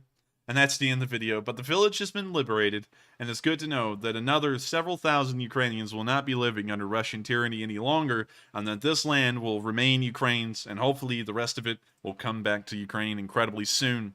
With that, we're now going to be moving out of the area of Kupiansk, and let me make sure I get this correct, Kupiansk-Vyslovyi. And we're going to be moving further down towards the area of Oskol-Lozove, and also a town that made its name today, Ridkodub. But of course, before we get to all of these villages and the rest of the news for the night, which there's still a considerable amount to cover, actually, believe it or not, we're going to be taking a quick pause to address our polls and also 3 questions from the chat. And so with that, what do we got, Matthew? All right, folks, and for our second to last question segment of the stream, we do have 3 polls to go over. And the first one said, do you think the Nord Stream pipeline was sabotaged by the Russians? It looks like 73% said yes, it was Russia, 19% said no, it was someone else, and only 8% said it wasn't sabotaged. Now on this one, I would probably have to go with Russia. I saw some people saying that it might have been a different country that sabotaged it in the live chat, but I'm not really sure about that. I would have to go with Russia. That would be my best guess. But Enforcer, what are your thoughts? If I had to say anyone sabotaged that pipeline, I'm actually going to have to go a little bit off the beaten path here, and I'm actually going to have to say it must have been someone else. It wouldn't make any sense at all for the Russians to destroy a pipeline that they've been using to hold Europe hostage this entire war. Because if you look throughout the entire ordeal, that has been the main Russian economic point of contention with the rest of the European Union, is that they'll shut down that pipeline. And while it has been shut down for the past couple of weeks, sabotaging one of their own pipelines and causing it to no longer supply Europe with any kind of gas will contribute negatively to them, as they can't really use that as a negotiating chip anymore because it's been destroyed, and until it's repaired, there isn't even the possibility of the Europeans getting any gas from it. And so I feel, I wouldn't know who would have done it. I'm not, of course I'm not one for conspiracy theories, so I'm not going to go through the whole thing of, whatever, the Illuminati destroying the pipeline, but I don't feel it would have been in Russia's interest to sabotage their already shut down pipeline. And for some reason, I don't, hopefully someone in the live chat can explain this to all of us, but I don't understand how there was still natural gas in a pipeline that had been shut down, unless if the pipeline was shut down and they're still pumping out what was in the pipeline before it is completely empty. That, of course, does happen. Pipelines are massively long, and it takes weeks for gas or oil that just entered a pipeline to reach the very end of it, and that may be the reason why it's now leaking, although I'm not entirely sure. So with that, I hope that addresses the poll, but unfortunately, if it wasn't Russia, I don't know who it would have been. So with that, we are on to the next one. All right, and the next poll was inspired by a topic that I saw a lot in the live chat tonight, and the question was, is the United Nations effective at their job? It looks like 65% said no, they are ineffective, 22% said, really, I don't know, and 13% said yes, they do a good job. Now, hopefully none of my professors are watching this, because this is going to be rather disappointing, but I would have to fall within the majority that they are ineffective, because they have no real power to enforce anything unless all the countries agree upon enforcing something, which is very rare and from what I've seen. But Enforcer, what are your thoughts? I would have to say, I would actually have to fall within that 65% as well. But here's the problem with saying this. And this is something I don't think a lot of people consider when they say that the UN is ineffective. The United Nations is much like, I guess you could say, the confederation of states that once formed the United States of America in its early infancy for only a few years. If y'all don't know anything about American history around the world, the United States didn't start off with a strong federal government after it won its independence from the British and the Treaty of Paris in 1783. We actually started off with something called the Articles of Confederation, which made the states more powerful than the federal government at that time. And so the federal government was completely powerless. It was more of a loose alliance of independent nations at that point than a United States of America. And this posed a decent amount of problems because the federal government had absolutely no enforcement power over any of these states that would bind them to any kind of unanimous decisions. Of course, this would be changed after the Whiskey Rebellion and also Shays Rebellion, which made a lot of people in the United States see that the weak federal government under the Articles of Confederation just couldn't survive for very long, and also due to a whole bunch of quarreling in between the states, it appeared that things were bad or worse under the United States at that point than they were under British colonial rule. And so, because of that, we got the U.S. Constitution, and that's what the United Nations is at right now. In comparison, I guess you could say they are the federal government of the world under an Articles of Confederation. They really have no enforcement power. They're a very weak organization, and for that reason, they're as effective as they can be given the circumstances. However, when you really look at that, they're completely powerless. They may as well just be a feel-good organization. They can't really do much because no one's given them the power to do anything. Their enforcement power is derived directly from all of the nations within it participating as one, which never happens. And so, for that reason alone, I would have to say that the UN is pretty much ineffective, but that comes with a catch. If the UN was to be effective, it would have to be, much like the federal government in the United States, the overall governing body of the world. It would pretty much strip almost every single country of its own decision-making processes and their sovereignty, and every country in the world would practically become a state in the United Nations. And that, of course, brings up the question of national sovereignty and whether a country really does have a right to determine its own destiny, or is it time for a, I guess you could say, organized world government. And of course that gets into modern politics, which we don't discuss on this channel, but that is the main reason why the United Nations seems so ineffective. It's not because they are inept or incompetent, it's just because of the limiting factors that were built into the organization when it was formed. And so with that, I hope that addresses the poll fairly well, but I would have to agree with the vast majority. It's largely an ineffective organization. And so with that, we are on to the next one. All right, and the final poll of this segment said, out of all Ukraine's artillery units, do you think the M777 is the superior unit? And this was referring to towed artillery. Forgot to specify that in the poll, but it looks like 57% said yes, it is the most well-designed, 23% said somewhat, and 20% said no, there are better units. And y'all already know where I stand on this one. I'm in the majority, 57%. But Enforcer, where do you stand? Now, I'd have to say, it takes the best of both worlds. It takes British design and it pairs it with American mass production, and you get one of the best towed artillery systems in the world. Now, in terms of wheeled artillery systems, that's a whole different ballpark. But in terms of towed artillery, by far, no comparison, really. The L119, I would say, is about the closest you get to the quality of the M777, but even then, the L119, in terms of caliber and range, is, I guess you could say, well, actually, we'll take a look at the range. I believe it may be incorrect. It may have a similar range. So let's go down here. Let's look at the maximum firing range. The maximum firing range is, believe it or not, quite comparable. Let me look at this real quick. 17 kilometers, 2 miles. 10 miles. 10 miles to around 20.6. We'll put that in. 20.6. So 10 to 12.8, really 13 miles is this maximum firing range. Let's look at the M777 and see what kind of firing range it has. So the effective firing range of an M777, starting off at the base level, is 13 miles. And so it can outshoot the L119 even at its shortest range, its shortest maximum range that it can use with the M107 round, which is, I guess you could say, its standard dumb round. So in that regard, it is a much heavier hitting artillery piece. It has a lot further range, and paired with the exquisite Excalibur round, it can do anything. It really can do anything it wants to. And so in that regard, I would have to fall within the majority, and especially say that the M777 is one of the best towed artillery systems in the world. But in terms of wheeled artillery systems, I would actually have to stick with the Caesar SPG from France. So with that, I hope that addresses that poll fairly well. And we are now on to the questions, I believe. All right, and yes, we are. And the first super chat goes to Luis Silva, who puts in a very generous $100 donation and says, I'm 30 minutes behind the stream, but I didn't want to miss the opportunity to send some love. Slava Ukraine and LSA, united, we're strong. And thank you so much for the support, Luis Silva. So, for some reason, I thought that was Sylvia. Didn't you? Like, for some reason, it sounded like Sylvia, the sockeye salmon. A little bit, yeah. A little bit, yeah.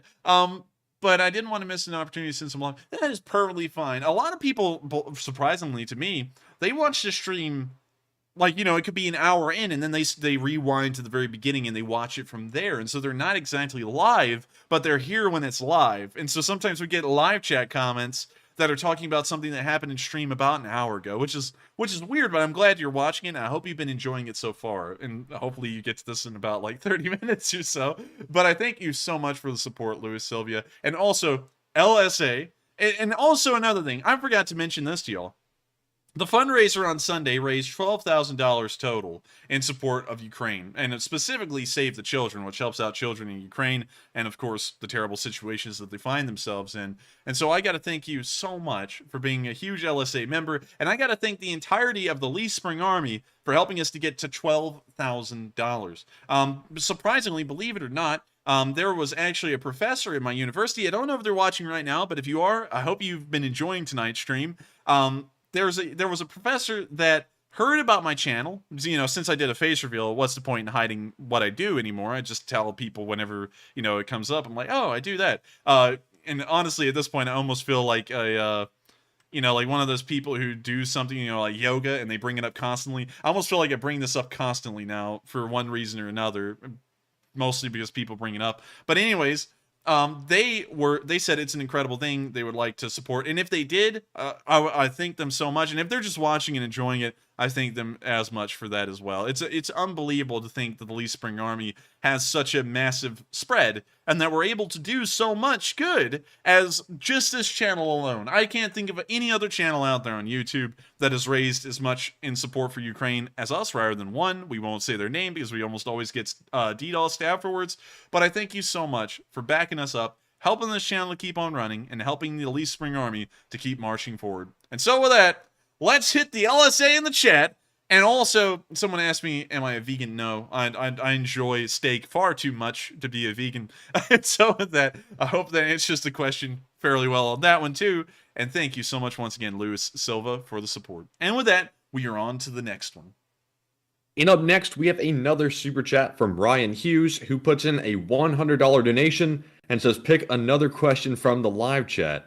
And Ryan, you are the man of the night. He is sponsoring a hell of a lot of live chat questions. So thank you very much for the support once again. And this question is sponsored by Ryan Hughes. I see the live chat going crazy over there with LSA. But anyways, this question goes to, I'm just looking through here to see which one is most relevant to what we're talking about. Let's see. Jason, this one goes to you. He says, Enforcer, how does Russia manage to occupy the Zaporizhia power plant when it's behind enemy lines? How does Ukraine manage to occupy the Zaporizhia power plant when it's behind enemy lines? How does Russia?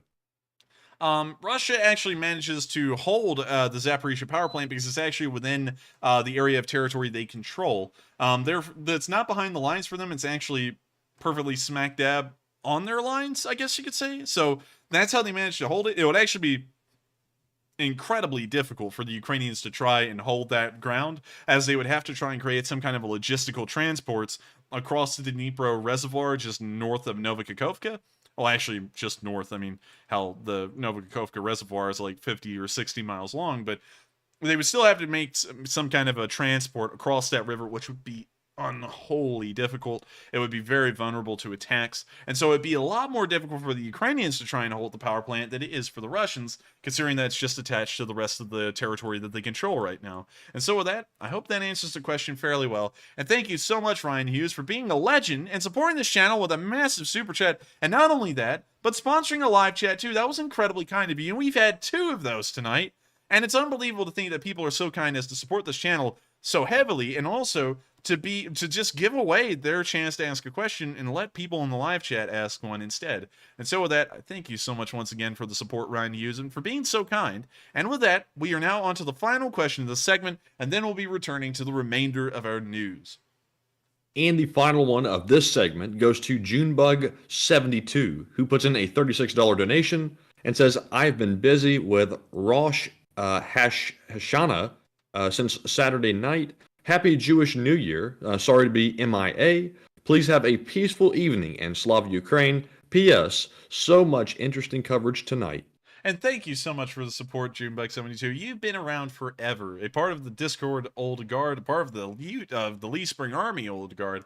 And I got to say, thank you so much for supporting this channel, and also huge shout out to the Jewish people who are going through the Jewish New Year. It's always interesting to me to hear that not everyone celebrates the New Year on January 1st. Some people celebrate the New Year at different times of year, and I hope you all having a fun time with it, and I hope you've enjoyed it incredibly well. It's always fun to go through the holidays, and I hope you've had a fun time hanging out with family, and of course enjoying the holidays together. And so with that, I thank you so much once again for the support. I hope I addressed the comment fairly well, and of course, thank you to everyone for throwing in incredibly good comments and questions tonight and sponsoring live chat questions that have been over the top in terms of quality. They've been incredibly good. And so with that, we're now going to be moving out of this question segment and on to our final segment of news, starting off in the ground that's been taken today by the Ukrainians. As you all remember last time, the Ukrainians were just on the very edge of Lozove and all the way down to the town of Serednye. Hopefully I pronounced that correctly. But we can see here that the Ukrainians have captured some Russians, and not only have they captured Russians, they have pushed forward and taken the ground from the enemy. And so with that, here's a video of the Ukrainians taking some prisoners in the Izium countryside. It started off on a good note. You see the Ukrainian firing off his rifle? Now see them continuing to fire off into the tree line.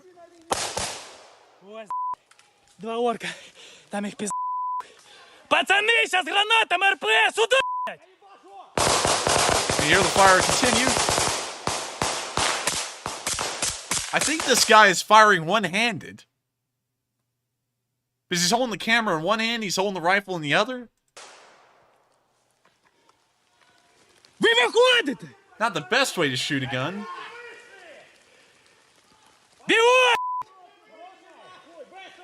We hear them shouting out into Быстрее the woods. выходите, то сейчас обратно будем открывать, давай! Sounds like they're shouting for the Russians to surrender, and a light drizzle is now going on. Аккуратно! We can hear more shouting, Выходь! and it looks like we can see some Выходь! figures out there. Аккуратно! Although very poorly. Выходь! Вышли! Иди сюда! Сейчас сюда вышли! Сюда! Все! Нет! Выходь! They're continuing to shoot. It sounds like chaos is unfolding. It's unclear at the moment whether the Russians are trying to surrender or not. Сюда все! But it appears that they're now closing the ground. Где все? And now the Russians have clearly surrendered. Куда? When you see this guy taking the liberty of making sure they stay where they are by shooting into the trash heap, which of course signifies, much like the Z, that this is a Russian camp.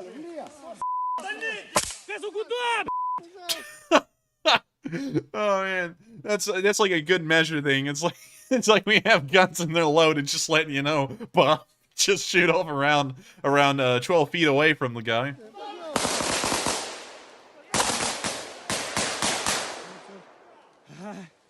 And look at the squalor that the Russians are living in. It's like they made their tents out of sarin wrap.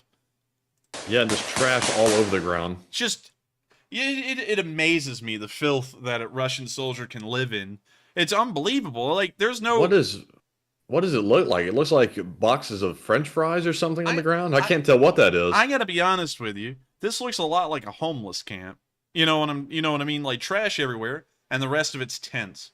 And it's unbelievable that the Russian army doesn't hold their soldiers up to a higher standard at all. They live in squalor. It's like they have no training or discipline whatsoever. If you look at a Ukrainian outpost or a Ukrainian position, it's never this filthy. You never see trash. It's always well collected into a certain spot, so that way there's no, I guess you could say, profile of them being there, or how many of them are based off of the trash and the filth. And I've never seen the Ukrainians live in tents that look like they're made out of some kind of clear plastic wrap. It's almost like they're ready to pack up the Russians in sarin wrap and then put them in a body bag.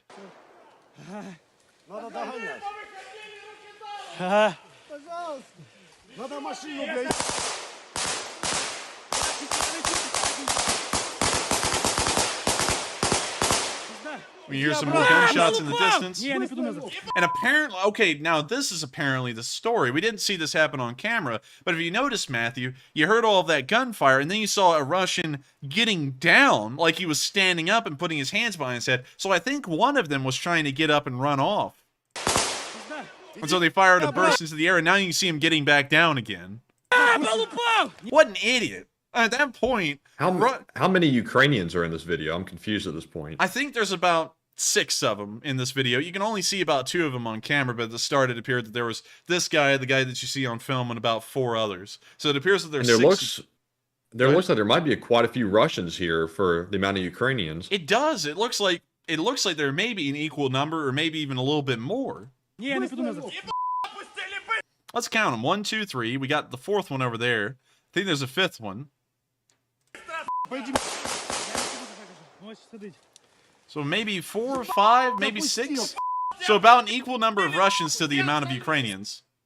But with that, that's the end of the video.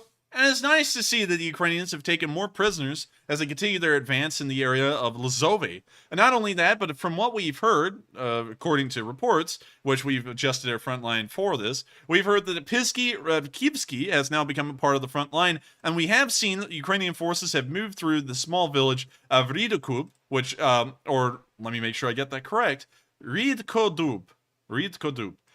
They've moved through Rydkodub and liberated this village, and you can see this here on this clip. And as they're driving through, you can see that the village has been liberated, and they're now torching a Russian flag. Making sure to get it nice and smoldering. And they now rested their AK on the wall, so it'll peer around the corner, and it is the village of Rydubko, which shows that they have liberated it. And I think I still mispronounced that town name, Rydkodub.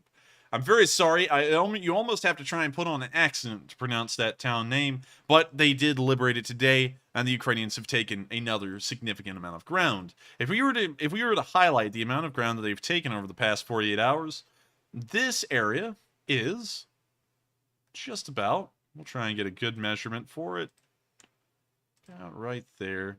That'll be about the best we can get. It's about roughly 87 square miles in size.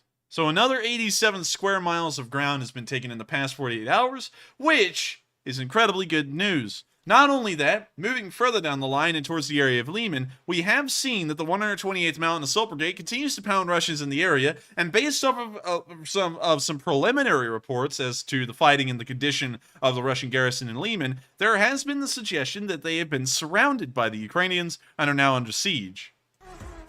Of course, there's music playing in the background, but we can see the Russian units moving around. It appears to be an artillery unit being observed by a drone. And we can now see that it's pointing out some Kamaz trucks in the tree line, along with some artillery pieces, and I'm sure that the carnage is about to begin. We can now see what appears to be one of the trucks on fire and exploding. It appears that it was full of ammunition, and it's been liberated of its ammunition supplies. We can now see another artillery shell coming down right by a truck. It appears that the next one hit dead on. We can also see the artillery raiding around the rest of the panicked Russian unit that it now appears to be en route. Oh! Hey, it happened! Man, we had a cook-off. The artillery round hit the truck, caught on fire, and it got so hot a missile popped off. Oh. If there was a Russian around, I don't think they had a good day with that one. Oh, and another one!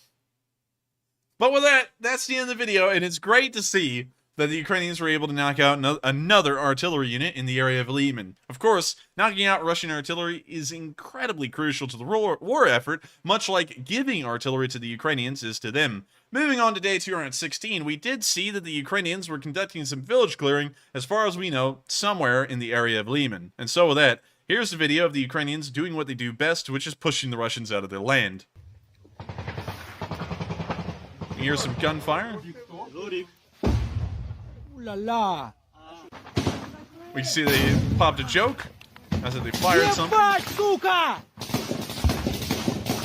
Also, nice M4.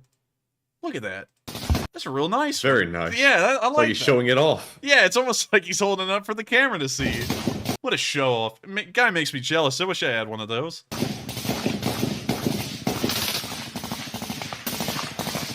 Ебать, работаем! Работаем нахуй! Попал? Красавчик! Now see some of them pulling back after they fired off their AT weapon. Все. Свою работу сделали. Зачистили село. Вышли. Без потерь. Ну, трошечки. Фу. Это лучшая работа в мире.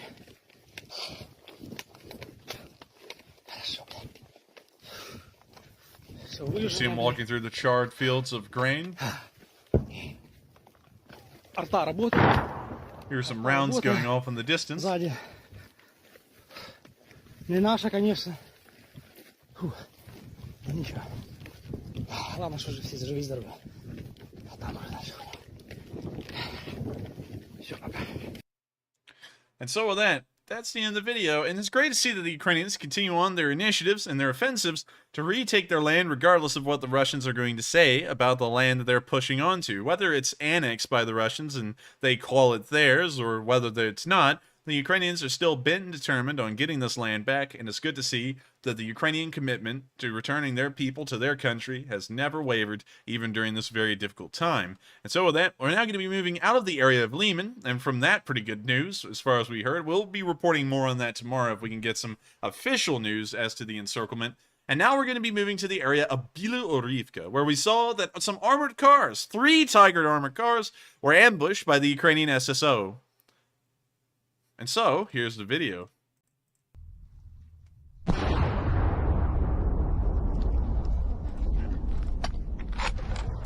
You now see them getting up, moving forward. В готовності спрацювати. Браво, в готовності відходить. Now see them firing off some AT weapons at the Tiger armored cars. Постріл! You now see him fire off his, I believe it's a AT-4. Now see him grabbing another one.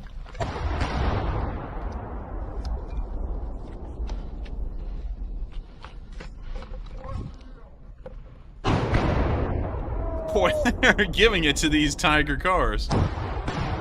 Gosh! Отход! We now see them retreating away from the area where they destroyed the armored cars. A successful operation in knocking out more Russian armored vehicles. Now we can see some drone footage showing the aftermath and the carnage. We can see that apparently one of them appears to have been hit and suffered some moderate damage. The third one in the group is completely gone. It doesn't even exist as a car anymore. And we can see that there's one in the middle appears to have not been hit, but it was abandoned by its crew as the doors are ajar and there's no crew nearby that we could see on film. And so it's great to see that the Ukrainians were able to knock out another 3 Tiger armored cars, and hopefully they'll come back and either grab the second one or destroy it completely so that way it does not fall back into Russian hands. With that, we're now going to be moving further down the front line in the area of Bielorivka, where we can see some Russian buffoonery, or the first ever recorded video of a Russian officer being fragged. We don't know which one it is, but we do know that one of the Russians fired an RPG directly across the tree line at another Russian. And so, with that, here's the video of Russian buffoonery. You see the Russian here. He stands up. He aims his RPG, or whatever kind of weapon that is. It's some kind of an anti-tank weapon. He now aims it down the tree line. And there are Russians down here. I saw a longer, uncensored version of this. And there are Russians down there. He aims it down there at them. And then he fires it right onto them. World-class Russian training. Or, this man's tired of his officer. One or the other. We don't really know which. But quite a thing to see on film. We have not seen anything like that before. So that's the end of the video. Once again, the Russian army at its finest. We're now going to be moving out of the area of the Lysychansk area, and while we have heard some good news of the Ukrainian forces here and what they've been doing, we haven't heard of any frontline changes as of right now. And so for now, this front line will remain unchanged, although someday we are hoping to see Lysychansk and Severodonetsk fall back into Ukrainian hands. We're now going to be moving further down the line, past the area of Spirne and Bielorivka. We're going to be moving down in the direction of Soledar, where the famous Fighting 93rd has moved to the town named the Gift of Salt, actually. An interesting story. But we can see that the 93rd was able to hit a Russian jet today with some man-pads. And so, here's the video. And it's a cool one. Also, let me close that down. Or not. Or my computer is frozen. Matthew, are you there? I can still hear you. Interesting. It looks like my computer may have frozen. So give me just a second. There we go. It's back up and running. I was kind of scared there. So here's the video. When you see them moving up with some iglas.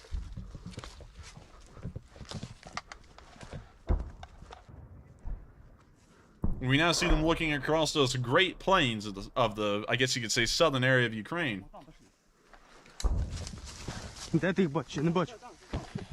You know, Matt, the Ukraine's like the European version of Wyoming or Kansas. It's just flat. It really is. Now I see them spooling up their igloos. You know that wretched noise that they make. It's a AOL dial-up again. The fax machine. Well, that was really cool. They almost launched them at the same time right there. And here goes one, there goes two. And now on their way... You've got mail. You've got mail. SU-25 goes down. We now hear the Ukrainians coughing in the exhaust from the missiles. I guess these guys don't vape.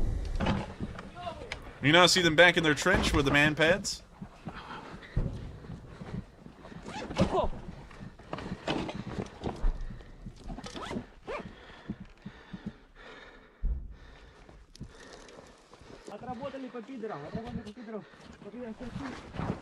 Две ракеты ушло. Вижу падение самолета. Да? Ото! Ото!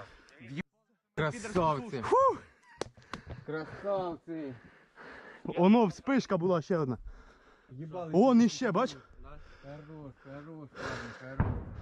Now looking into the distance. Да, я вже побачив. Oh, we haven't seen anything of note yet. Упала сушка 25, видно инверсионный след и точку падения. За Покровским. Делаю перекат. Урал, я боцман, угол 40-87. I don't know exactly what's being said here, but if anyone can translate, please do so in the live chat. Выпуск ПЗРК по нашим самолетам. Выпуск ПЗРК по нашим самолетам. Как принял. Oh, that's music. That is not allowed here on this channel. But we can now see a drone, it appears, flying out into the distance. And lo and behold, it's a massive plume of black smoke. Whatever those igloos were fired at went down in that field. And now we can see the epic outro of the 93rd Brigade, the famous Fighting 93rd that held the entire line in between Izium and Balaklia for months on end without relief. Dang. We're now going to That was a good outro. It was a sick one, wasn't it? I don't know who It was. I don't know who in the world they had that edited that outro like that, but they did a great job, and they ought to do our outro. And so with that, we're going to be moving on into our next clip from the area, this time in Novokamyanka, where we saw that the 93rd Brigade not only stopped the Russians in the air, but they stopped the Russians on the ground as well today. And so with that, here's the video of the 93rd Brigade firing AT-4s at close distance, or as the British would say in drill, at close intervals, at the Russians. And of course, there's copyrighted music. You can see something fire off into the tree line here on the left side of the screen. We're not exactly sure where the Ukrainians are in this film yet.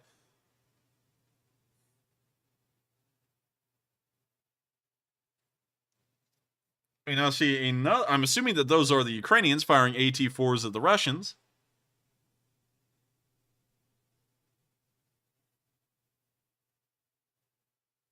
And we now see a vehicle moving forward. And now taking a left. Oh, wait a minute. Hey, wait a minute. That was actually a Russian tank firing into the tree line. The tank then took an abrupt left turn, showed its side to the tree line it was just firing at an incredibly close range, and then got hit by an AT-4. It looks like it tried to fire back.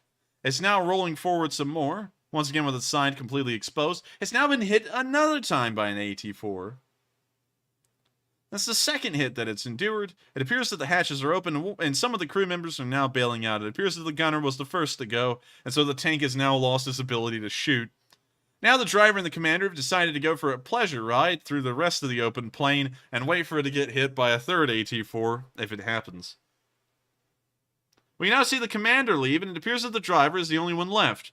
The driver is trying to get the maximum amount of mileage out before the next service on the T-72, and we can now see it get hit by the third AT-4, which appears to have started a small fire.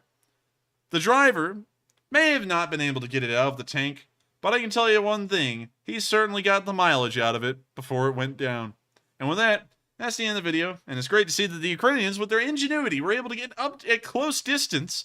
And of course, with the Russian stupidity, the Russians showed one of the weakest sides of the vehicle to the Ukrainians, and the Ukrainians were able to just pound away at it until either the crew bailed, or it got burned down with the driver inside. And so with that, that's the end of the video, and it's great to see that the 93rd Brigade, once again using their heads and being as brave as they are, were able to knock out another Russian main battle tank. We'll now be moving all the way down the front line, as of course there has been no front line movements in the area of Bakhmut. And of course, no movements in the area of Donetsk as well. The front line has remained stagnant here for about the past 2.5 weeks. But moving further on down to the southern front, we have gotten a picked up amount of news today, all the way from the eastern side of the front line to the western side near Kharkiv. Starting off in the area of Petrivka, we saw that the Ukrainians and their Su-24s were able to carpet bomb some tanks inside of this tree farm. And so, without further ado, here's a really cool top-down view of the Ukrainians using their air support to level the Russians. Of course, we gotta mute it, but you can see the Su-24s dropping their bombs onto the tree line. They then fall in, and you can see the carpet bombing commence. A nice little sight, but the real question is, where's the burning tank? Well, if we wait a second, I believe we'll see one. And there it is right there, the smoldering wreckage of at least one main battle tank. You can see it right there, that was destroyed. We can't tell exactly what kind of main battle tank it is, but it is certainly Russian of origin, and another $3.5 million down the drain, and a whole other tank lost as well. With that, it's great to see that the Ukrainian Air Force is still in action, quite a nice sight to see, and we're now going to be moving further down the lines to the area of Poltavka, where we saw that the 79th Brigade destroyed some Russian armored vehicles today as well. Once again, the Russians driving through an open field like a bunch of clowns. But here's the video with some copyrighted music.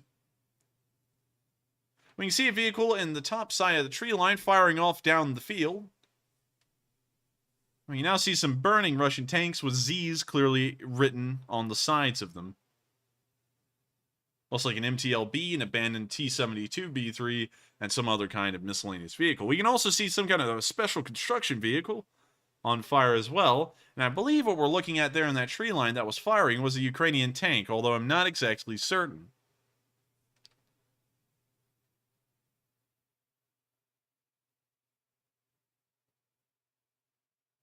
We now see the burning Carnage again.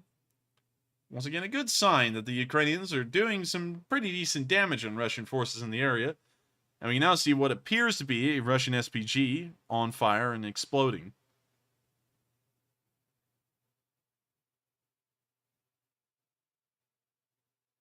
We now see the tank firing off again, but it's unclear whether that's a Ukrainian tank or a Russian tank. We're not exactly certain.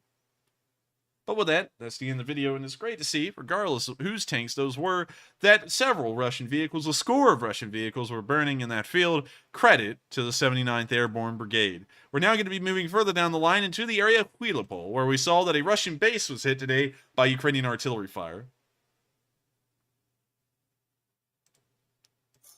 Of course, copyrighted music ensues.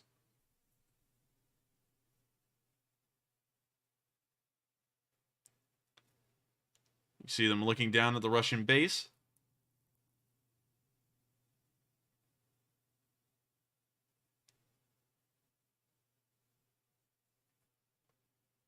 And once again, it follows the format that we've said Russian base would go off of. It's a large compound area that appears to be conducive to supply trucks being loaded easily. It's a very standard rule, and the Russians are not going to go through any effort of building their own FOBs or bases, and so they have to rely entirely on the buildings and infrastructure that are already there, which gives them away quite easily and allows for their supply depots to be destroyed at an incredibly fast pace, considering that they're easy to find. You can see some Russian forces moving around.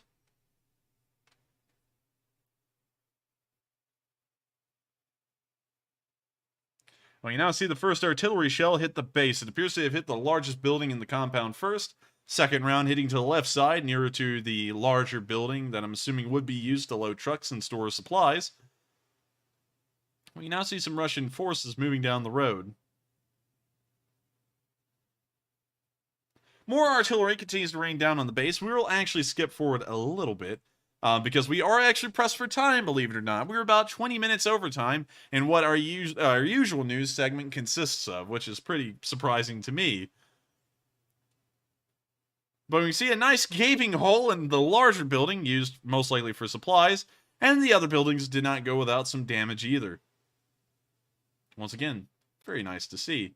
So with that, that's the end of that news, and we're going to be moving on to our final bit of news from the Southern Front in Kharkiv, where we saw another HIMARS firing off into the distance. Of course, got to keep it muted, but look at that HIMARS go. La la la la la la la la la. Mars. Hi, Mars. You see it continuing to fire off its rockets. A third missile. You know, there is a distinction in between rockets and missiles, and unfortunately I'm calling these missiles rockets.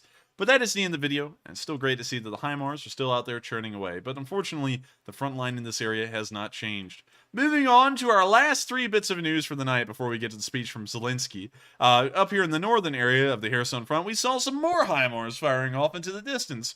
This time it appeared to be an entire battery. And there they go. And there go the Ukrainian HIMARS rockets, launching deep into the Russian wilderness and inflicting damage upon the Russians. Of course, putting them into a good nap and making sure that they go hungry. And I did that one terribly. That was a terrible David Attenborough. But that's the end of the video, and it's great to see that the Ukrainians are still firing off their HIMARS like usual. Moving further down the front line to the area of Velika Oleksandrivka, we saw that an M109 was shelling Russian positions in this area as well. Of course, credit to the 28th Mechanized Brigade. We don't know exactly which country provided the M109. A lot of countries have provided them. But of course, it is a nice, healthy addition to the firepower of the Ukrainian artillery units. And I hope that they have been enjoying these, and I hope they've been deadly accurate. Oh, speaking of which, Enforcer, I heard today that the United States is considering sending more modern tanks to Ukraine. I did hear that as well, and I did hear that we were also sending over the 2 NASAMs that were promised several months ago, which hopefully will be making their way over there. Hopefully so. We can see some artillery landing on a Russian position, causing a small fire. You now see a fire blazing up. And a little bit of smoke. And that's the end of the video. And it's great to see that the M109 is still committing the same amount of damage that it would in American hands. Finally, moving on into the area of Kherson, we saw that the Ukrainians used a drone to hit the Russians. And while this video plays, since we are pressed for time, I'll also give an analysis of what's been happening in this area of the front line. Activity has picked up. That has been a certainty. However, we have not seen any frontline changes as per usual, and so for now the front line does remain unchanged. However, if any area would be susceptible to a counterattack, it most likely would be the Kherson area. The Ukrainians are probably the strongest in this area compared to the Russians, and the Russians are in a very disadvantageous position, to say the least. When we see the Ukrainians using this drone to target the Russian vehicle, and now they're flying this drone right down into it, the camera feed goes out, but from this one, we can see the drone fly in and hit the Russian tank on the rear of the turret, making some smoke come up from the inside. And it looks like it was hit significantly, but we haven't seen any burning that shows that the vehicle is burning down. Now see them dropping a bomblet onto it.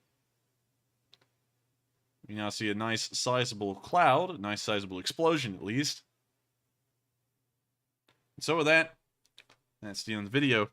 It's nice to see that the Ukrainians are still conducting the same amount of activities and inflicting the same amount of damage that they have been on the Russians in this area for weeks. With that, We've now covered all of the news from this area, and without further ado, let's hop straight into President Zelensky's speech, so that way we can get on into the question segment and not have the stream go into 1 o'clock in the morning. And so, with that, here is the speech from President Volodymyr Zelensky. Українки. Щойно взяв участь в засіданні Ради безпеки ООН. Це спеціальне засідання скликане за нашою ініціативою. Я дякую всім нашим партнерам, які підтримали скликання цього засідання і чітко виступили на захист України і міжнародного права. Фундаментальних норм міжнародного права. Злочин агресії проти нашої держави, фарс на окупованій території, які окупанти називають референдумами, підготовка чергової спроби анексії української території – все це кроки, якими Росія добиває статут ООН. Я закликав членів Радбезу зупинити того одного, хто ставить себе проти всіх у світі. І це можливо. Можливо саме зараз, коли остаточні руйнівні кроки ще поки не зроблені. Я підкреслив на засіданні Радбезу, реалізація Росії так званого кримського сценарію і чергова спроба анексії української території означатиме, що з цим президентом Росії немає про що говорити. Це чітко і зрозуміло. Будь-які злочинні дії Росії нічого не змінять для України. Ми визнаємо статут ООН, ми визнаємо базові принципи співжиття народів, і ми будемо діяти і надалі для того, щоб захистити нормальне життя в Україні, в Європі, у світі. Ми будемо діяти, щоб захистити наших людей і на Херсонщині, і в Запорізькій області, і на Донбасі, і в поки що окупованих районах Харківщини і в Криму. Цей фарс на окупованій території не можна назвати навіть імітацією референдумів. Що намалюють замість результату, ми знали заздалегідь. Навіть розвідці не треба було особливо старатися. Погоджені цифри для цього фарсу були вкинуті у засоби масової інформації. Росія навіть не ховається. Єдина раціональна відповідь на таку зухвалість окупанта – це ще більше підтримки для України. Я дякую нашим партнерам, які підтверджують таку підтримку – оборонну, фінансову, санкційну. Говорив сьогодні з генеральним секретарем НАТО Єнсом Столтенбергом, подякував йому за рішуче засудження російських псевдореферендумів, детально обговорили ситуацію на передовій і подальшу підтримку Збройних сил України з боку членів Альянсу. Кожен новий російський удар по українським містам, по нашим цивільним об'єктам доводять, що наявної оборонної підтримки для України недостатньо. Ми чітко говоримо це нашим партнерам, і нас чують, і це важливо. Сьогодні у Києві провів переговори з міністром з питань Європи і закордонних справ Франції. Франція докладає значних зусиль, щоб реально допомогти нашій державі і щоб вирішити створені Росією кризи. Детально обговорили з пані міністром ситуацію на Запорізькій атомній станції. Детально ж обговорили наші оборонні потреби. Детально обговорили нашу спільну реакцію на кожен подальший провокативний крок Росії із псевдореферендумами.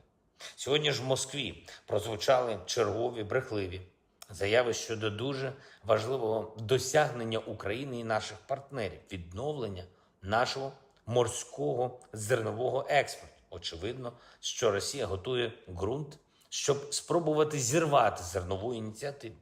Інформуємо партнерів щодо цього. Статистика експорту абсолютно прозора і доступна усім в міжнародній спільноті. Більше 5 мільйонів тонн агропродукції відправлено на експорт з 3 наших портів. 232 судна вийшли. Якщо взяти тільки країни Африки, то наша аграрна продукція вже експортована в Алжир, Ефіопію, в Єгипет, Лівію, Кенію, Сомалі, Судан, Туніс. Щоб Росія не поставила ці та інші країни знов в умови продовольчої кризи, діяти потрібно негайно. І я дякую усім, хто протистоїть російській дестабілізаційній політиці. Я дякую всім, хто допомагає захищати нашу державу.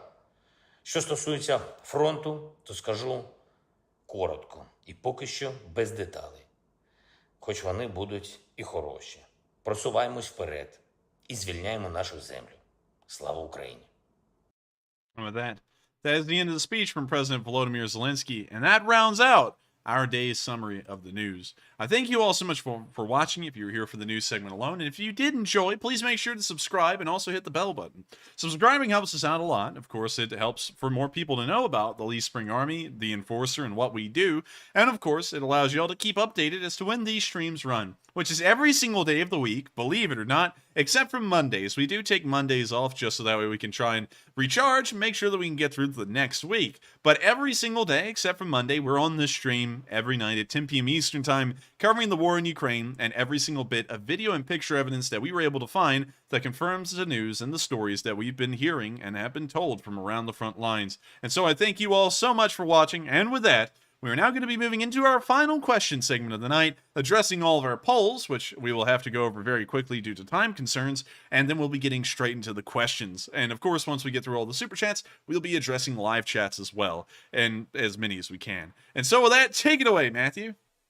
All right, folks, and it is now time for the final segment of the stream. And there's that yeehaw for the final segment, and we do have 3 polls to go over. And the first poll said, why do you think the Russian military camps are always so trashy?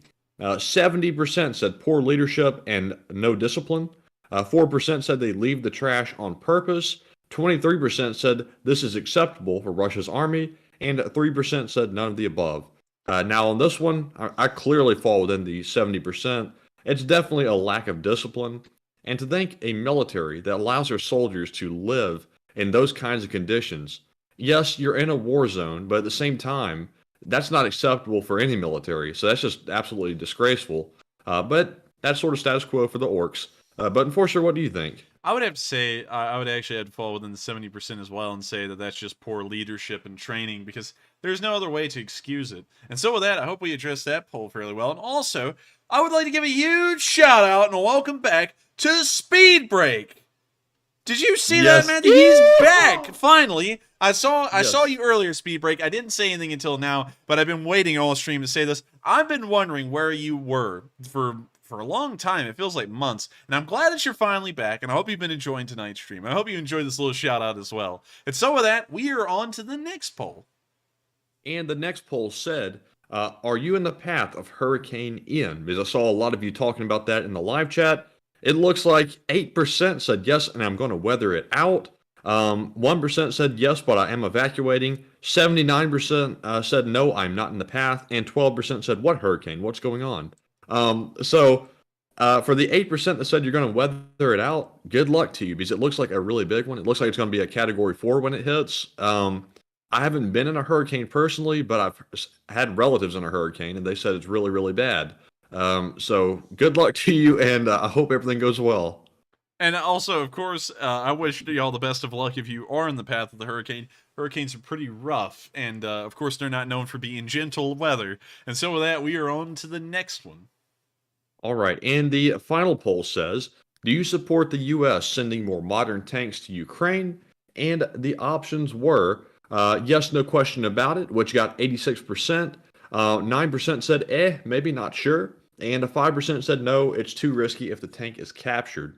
Now for this one, I would have to say it depends on what kind of tanks we're sending. If we're sending our newest tanks, then I would say maybe it's too risky because the Russians might capture it and reverse engineer it, like they do everything else, basically. But I would have to fall within the majority at this point. Well, let me show you this real quick. This is kind of interesting. Let me find Iraqi. I believe they only get M1A1s. See, yes, I am correct. The Iraqis actually use M1A1 Abrams in their military.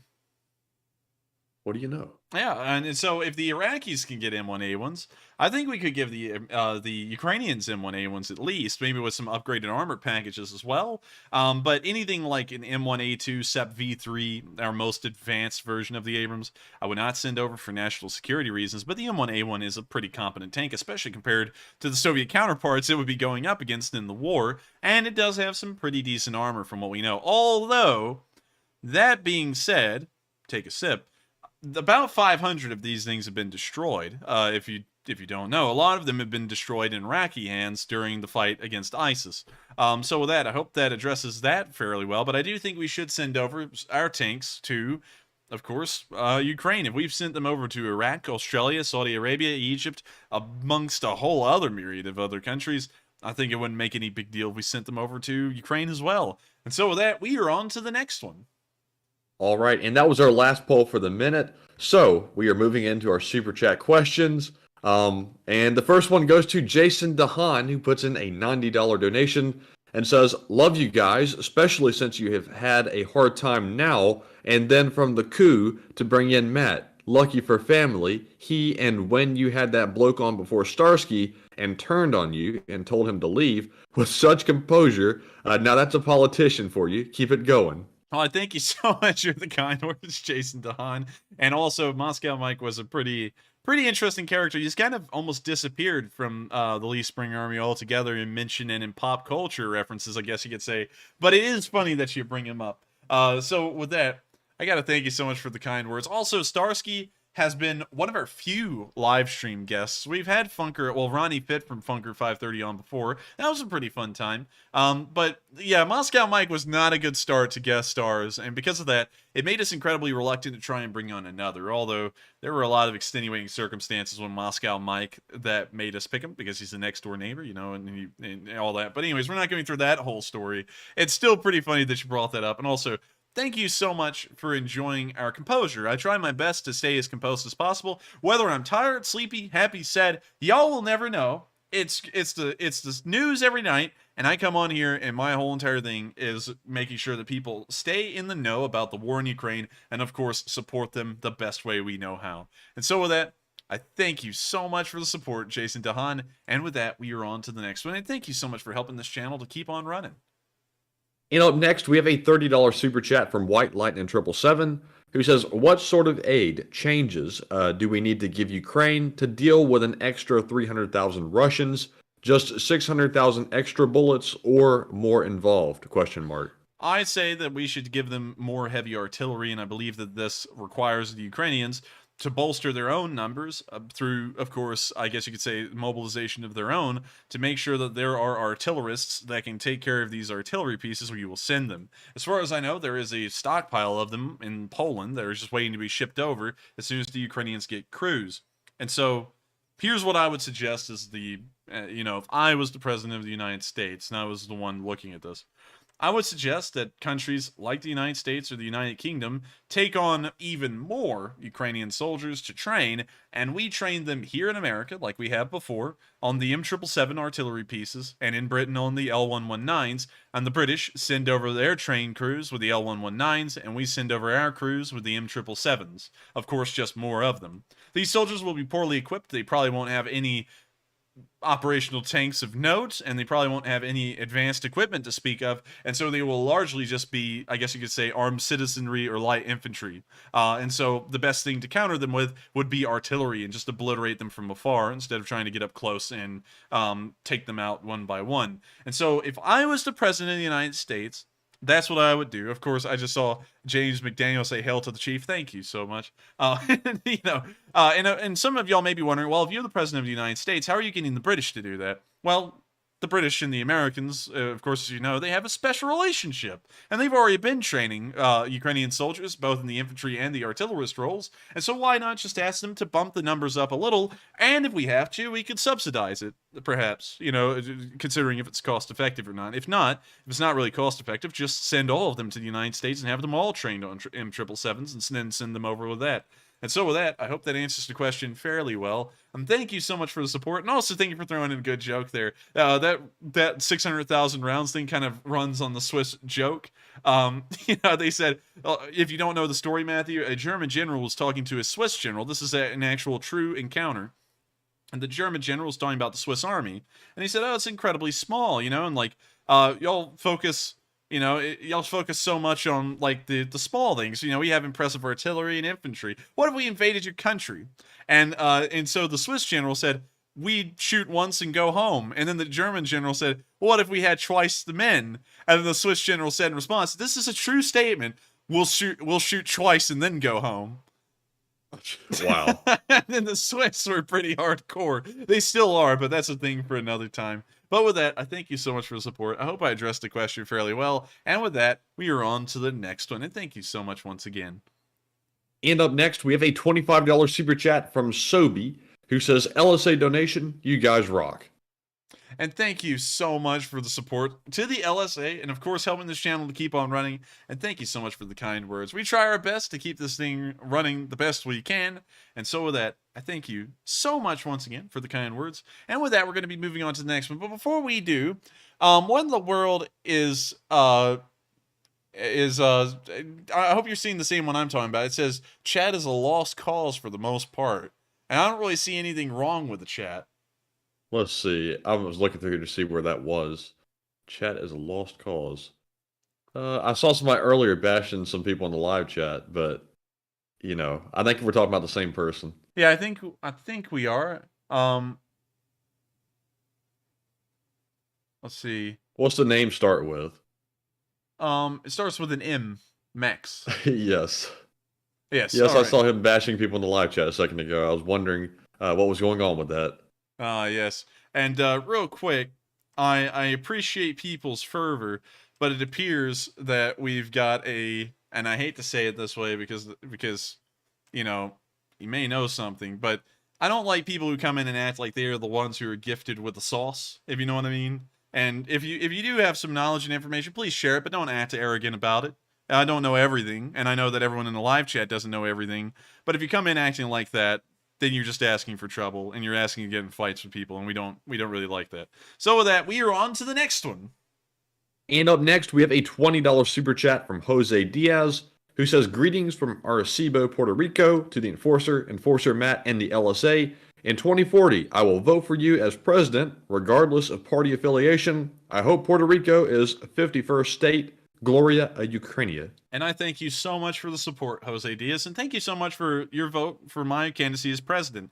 One thing that I was thinking of something I guess you could say is a little bit revolutionary in the modern sphere, is that I don't really think it should matter the political party of the president. I think the president should be a uniting force in the country, regardless of their political affiliation, and that they should cheer the entire nation on and lead them all forward, not represent a party, whether it be one or the other. And, you know, we know the two parties there in the United States.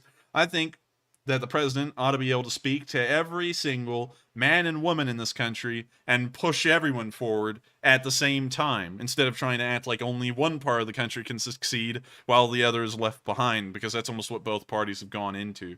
And so I don't really think, regardless of what party I go with in the future, that it should really matter to anyone, because my whole thing will be just making sure that the country is united and that it's prosperous. That's the most important things that one can ever ask for these days with the United States. And so with that, I thank you so much for the support, Jose Diaz, and I thank you so much for the kind words as well. And hopefully I will be able to become president, and I'll get my name down in the books, not as a president that, you know, led us through anything extraordinary. Hopefully I'm not leading in wartime, because, you know, while people do make a name for themselves in war, that's not necessarily the best thing to be known for. I would like to be known for making sure that the United States was just having a good time, and a prosperous time at that.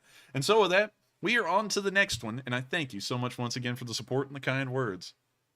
All right, and just real quick for everybody's information, we do have about 40 super chats left and about 30 or so live chat questions. So moving on to our next super chat, we have a 20... Real quick, Matthew, since you said that, that's a good point. We're going to be putting a cutoff right here on the super chats. I thank you all for the support, but considering that we have 40 of them, and we are running overtime already, based off of what I'm looking at, we're going to cut them off here. And of course, if you do want to support the channel, you can always come in tomorrow and throw in a super chat then. Super chats do support this channel, help it to keep running, and if you're one of the first people to throw a super chat in tomorrow, it will most likely be one of the first ones read off. But I thank you all so much once again for the support. We're going to answer all the ones that have been sent in so far tonight, and then we'll be answering as many of the live chats as we possibly can. And so with that, we are on to the next one, but if y'all can make sure to make a conscientious effort in the live chat to remind everyone that there has been a cutoff, please do so, because we won't be able to take on any more from this point. But with that, on to the next one. All right, and the next one is from Psyops. He makes a return and he puts in a $20 donation. He says, I'm back to ask the serious questions. How much is it going to take for an embarrassing childhood story? Muhahaha. If not, what are your top 5 cured meats? Texas stinks.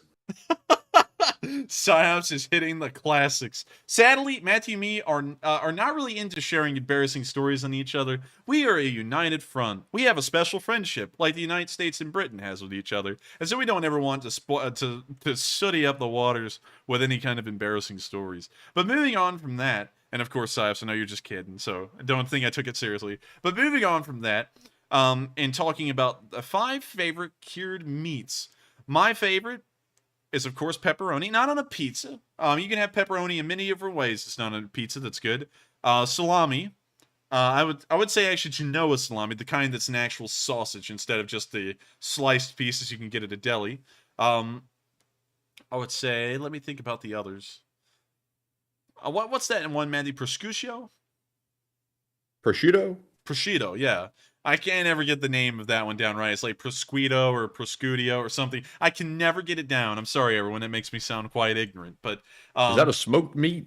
That one's more. Oh, wait, a cured meat. It's a cured. Yeah, it's more of a cured meat. It's not really smoked because it's very moist. But let me think of all the other. Those are really the only 3 I can think of. I don't actually eat a lot of cured meats. But whenever I do enjoy. Oh, someone said spam. Yeah, spam would be the 4th one. And then smoked brisket. Is that a cured meat? Is that I think it's smoked. Smoked brisket. Is it cured meat? Is it cured meat? Cured meat is preserved through the salt that primarily inhibits the creating an inhospitable environment, most likely for bacteria. But yeah, I think that's a smoked meat, not a cured meat. So sadly, smoked brisket can't go in that category, but oh man, is smoked brisket good, especially when you get the right kind. But with that, I hope that answered the question as best we can, Psyops. And of course, Psyops is back in with a classic Texas stinks joke, which is going to get all of our Texans in the chat violent, and they're going to be going on crusades. And so with that, we are on to the next one, and thank you so much once again for the support, Psyops. And Psyops isn't done yet. He puts in another $20 super chat and says, since you're looking for new merch ideas, how about an Enforcer Matt's Child's Training Razzo? Muhahaha. It's funny because we know you don't shave yet. Love you, fellas. Haha. Texas still stinks. You meant to say Child's Training Razor. Psyops, that's so funny. That sounded so sarcastic. What the It world? was. Oh, man. Matthew does shave. Matthew, interestingly enough, Matthew has tried to grow out a goatee before like mine, but weirdly enough, the hair in the center of his chin is blonde. Like, it's very weird because all of the rest of his hair on his head... That's a lot of info, Enforcer. Well, yeah, That's a lot of info. but still, it is very interesting because if you grew out a beard, it would be blonde in the middle and brown on the sides. That actually kind of look cool when you think about it. Maybe, yeah, but that's just a thought. I don't know. Throw up a poll. I'm just kidding. But with that, I hope you've enjoyed a little bit of a story. So it's not really an embarrassing one. It's kind of interesting. I don't know why that happens to Matthew, but it is kind of neat. But anyways, we are on to the next one, and thank you once again. All right, and up next we have a $50 super chat once more from Ryan Hughes, who's being an absolute unit tonight. He says, "United and prosperous." And thank you so much for the support, Ryan Hughes, and I'm glad that you support me. Maybe that would be my campaign slogan, United and Prosperous. I don't know. I mean, like, it's definitely not the shining example of campaign slogans, but it does get the point across at least. And so with that, I thank you so much once again for the support, Ryan Hughes. Glad you support the slogan that I got for now. And with that, we are on to the next one, and thank you once again. And Ryan Hughes puts in another $20 donation and says, "Hello, Enforcers. I hope you guys have been well, and I enjoyed the face reveal." And thank you so much for the support, Ryan Hughes. We are still getting comments that people enjoyed that face reveal. And if I go back and look at it over here real quick, hopefully my computer will work with me here. It has gotten 9,810 likes, a 99.3% like ratio, 1,683 comments, and 61,000 views. It was the most well-received video we ever made in terms of likes and comments, and also views. And well, not really views. We've had some that got up in the 250,000, but still, it did incredibly well, and I was really blown away to see that so many people really did enjoy what we've done, and also enjoyed seeing us for once. We haven't done it again. We don't know if we will ever do it again, but it was really cool at that moment. I'm glad that you did enjoy it, Ryan Hughes, because we enjoyed making it, and it looks like a lot of people enjoyed seeing us for once. And so with that, we are on to the next one, and thank you so much once again. And next up, a big shout out to Anthony Ferrer for putting in a $20 super chat, but without a comment. But Anthony, thank you very much for your support, and we appreciate it very much. And up next, we have a string of super chats once more from Ryan Hughes. He puts in three $20 donations each, and the first one says, do you think the Russian government is intentionally supplying their soldiers with alcohol to make them easier to manipulate? That may be so. That's been a cultural thing in Russia, is that the government usually really inebriates the public to make sure that they're more susceptible to whatever's going on, and there's really no way for them to respond because they're just so inebriated all the time. So they may be doing that on the military level as well. And so I hope I answered that one, and we are on to the next one. And Ryan's next two super chats say pick a question from the chat. So these questions are sponsored by Ryan Hughes. And the first one goes to, let's see here, Ray P., who says, have you heard anything about Russian and Chinese warships about 100 miles from Alaska? We did hear about that, but I did not have any picture or video evidence to go off of, and so unfortunately I couldn't really state anything about it, and I also wasn't able to track down any kind of information about where those were, like 100 miles off of Attu Station, on the near islands. Also, there's Rat Islands. Where do you live? I live on the Rat Islands. What's there, rats? But moving on from that silly joke, I don't know where they were. Like, were they near Nome, Alaska? Were they near, Attu Station? I don't really know. And so we didn't get enough news, and also not enough picture or video evidence to be able to report on it well enough. And so sadly, it wasn't included in tonight's news. And so I hope we were able to answer that question fairly well, and we are on to the next one. All right, and the second sponsored question from Ryan Hughes goes to Mike Cross, who says, what is the likelihood of Ukraine defending itself from a nuclear strike? The likelihood of Ukraine defending itself from a nuclear strike is actually incredibly low. They don't have competent missile interception systems. It's a hit and miss if they can intercept ballistic and cruise missiles at the moment, and that's why they've been asking for missile defense systems from the West, like the NASAMS and the Patriot. The United States has made it somewhat clear that we are not going to be handing over a Patriot missile defense system, but as of today, the United States did officially declare that they will be sending over 2 NASAMS, and they have plans to send over several more in the following years. So in that regard, Ukraine will finally get some kind of missile interception system for ballistic and cruise missiles, but they'll still be deficient of any kind of nuclear interception systems that could stop a nuclear weapon in flight before it was able to hit its target. So unfortunately, they do not have any kind of nuclear weapons protection systems. And so with that, I hope that answers that question fairly well. And we are on to the next one.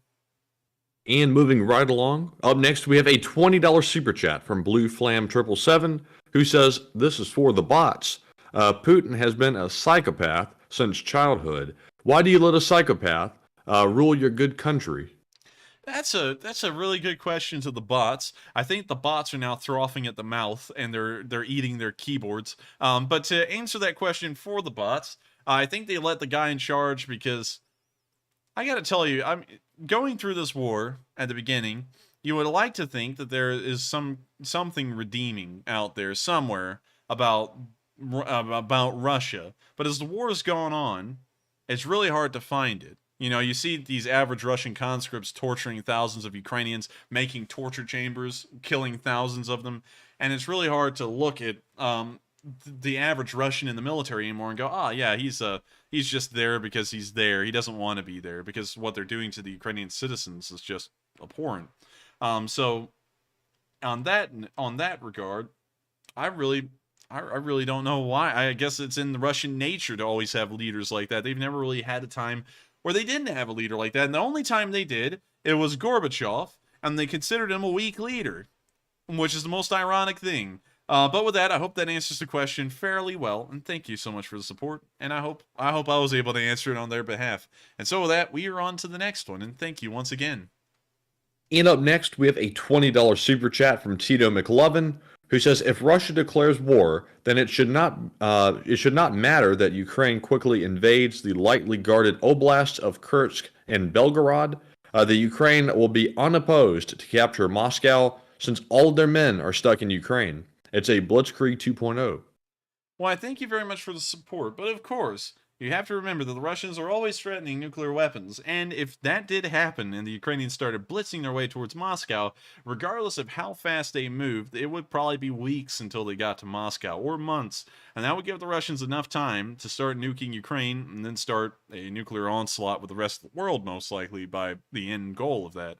And so while it is an interesting idea and would be a wonderful one to implement in a conventional war, in the current situation where the Russians having nuclear weapons and a psychotic man in charge of the country, I don't think it would be the best of plans, but there is always room for it. And so with that, I thank you for the support. I hope that does answer the comment fairly well. And with that, we are on to the next one. And thank you once again. All right, and next up we have yet 2 more super chats from the absolute unit, Ryan Hughes. The first one he puts in is that $20 super chat, and he says, I still don't understand the use of helicopters firing off unguided rockets. Am I crazy, or is that a multi-million-dollar risk for a very low reward? That's a great question, and I think that both sides use helicopters wherever their artillery units are deficient. And so if they have a low amount of towed artillery pieces or any kind of artillery pieces on the ground, and they need to fill that in, they bring in a helicopter that fires off some unguided rockets and does the job of a grad or several grads in a single fell swoop. And so with that, I think that may be the reason. And also if we look at the cost of an Mi-8, cost of Mi-8 helicopter, an Mi-8 helicopter costs $900,000 used, and of course all the Ukrainian helicopters are Soviet vintage, so they are used in a way. In fact, they pretty much got them for free. But going on over to, say, a Ka-52 cost, and you look at what the Russians normally do, it's a 15 million helicopter. So it's not really cost efficient for the Russians to pull off, but for the Ukrainians to fill in the gaps where some of their artillery may be missing. A $900,000 helicopter to fire off the amount of rockets that about 3 MLRSs could, it is cost efficient in a way. And so with that, I hope that answers the question fairly well, but then again, I could be missing some things that could be considered as a counter. But with that, I hope that answers the question fairly well, Ryan Hughes, and we are on to the next question you threw in. All right, and his next one said, I just wanted to let you know that I support you guys and all your endeavors. You guys are making a difference. Please keep up your hard work. And thank you so much for the kind words, Ryan Hughes. We try our best, and I'm glad that you will support us through and through. And one thing that we're hoping is that the Lee Spring Army will be around for all time. We've done so much, we've come so far, that I hope that the Lee Spring Army continues to grow, even when this war does end. Because fortunately, sometime down the road, this war will finally end. And this channel, hopefully, will be able to continue on with what it does. Not Ukraine, but it will be moving on to other stuff, and hopefully the Lee Spring Army will just continue to stay around, grow, and continue to do impressive and great things. And so with that, I thank you so much for the support, Ryan Hughes, and hopefully you will vote for me for president in the year 2040. And with that, we are on to the next one, and thank you once again. And next up, we're paid a visit by NAFO Super Bunker 9000, who I think has already gotten off for the night, puts in a $20 super chat, and says coffee and donuts fund needs to be replenished. Here's $20 to keep Enforcer up and on topic. Lol. And I thank you so much for the support, Super Bonker 9000, to the coffee and the donut fund. And in case if y'all haven't known, we've gotten so many funds for the donut fund. And also, this is finally for PsyOps. PsyOps, if you're still here, I've finally gotten the donuts. In fact, I've gotten a lot of them. I went on several occasions for my college classes, and I went to the donut store and I bought a dozen or several dozen donuts, and I would have a few, like I'd have like 2, like I had 2 this morning for breakfast, and then I would bring the rest of them to the class, and I would let them have donuts, courtesy of the donut fund. And so, in a way, I'm kind of, I guess you could say, trying to make sure the donut fund is spread out, and it's almost like a donut feast in a way for multiple people, so that way I'm not just the only one enjoying the donuts. And so, of course, there are college kids out there being fed en masse donuts thanks to this donut fund. And so with that, Thank you so much for the support, Super Bonker 9000. And I hope that you do like the idea that your donuts are not only feeding me, but they are feeding other people. And so with that, thank you so much once again. And we are on to the next one. And real quick, big shout out to Blackhawk NZ for putting in a $12 donation, but without a comment. And thank you very much for your support. And up next, we have a $15 super chat from Jason Dahan once more, who says, "Hi, Matt and Enforcer. Have you got the numbers on Russian support to Ukraine, captured tanks? Extra thanks. You didn't rup. Let me see what he meant to say here. Didn't write the set? Something. He says, I'm not really sure what he meant to say in the middle part there, but he says, but are some money somewhere about Canberra? Cheers. And I thank you for the support. I think you're talking about Canberra, Australia. Unfortunately, I don't know what specifically you're asking, so I don't think I'll be able to answer it. But moving on to that first part. What was the first part again, Matthew? The first part was, Matt and Enforcer, do you have the numbers on Russian support to Ukraine captured tanks?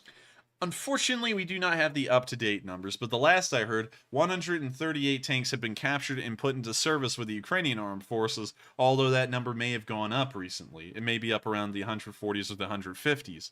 So with that, I hope that answers the question fairly well. There's not really a lot to work off of there, and that's a broad assumption that I've made, so take it with a grain of salt. But with that, I thank you for the support. Hope I answered the question fairly well, and we are on to the next one. And also, real quick, folks, just a quick reminder, we have had to go ahead and put the cutoff in the chat on the super chat questions because of the mass amount that we have left in the spreadsheet.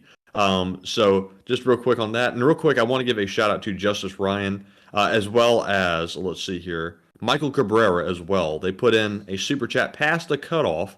Sadly, we cannot address any more because we have so many left. I think we have like 40 left. We still have 40 left? Yes.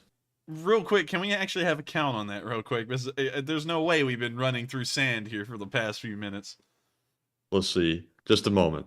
It's fine. Take your time. And while Matthew takes his time and adds up the numbers, I will address Justice Okay, Ryan's. 30. We have 30 left. All right, so I will make sure to address Justice Ryan's because I want to make sure because you've been around forever, and I don't want to sit here and just blow over the super chat because maybe you weren't around when I said there was a cutoff.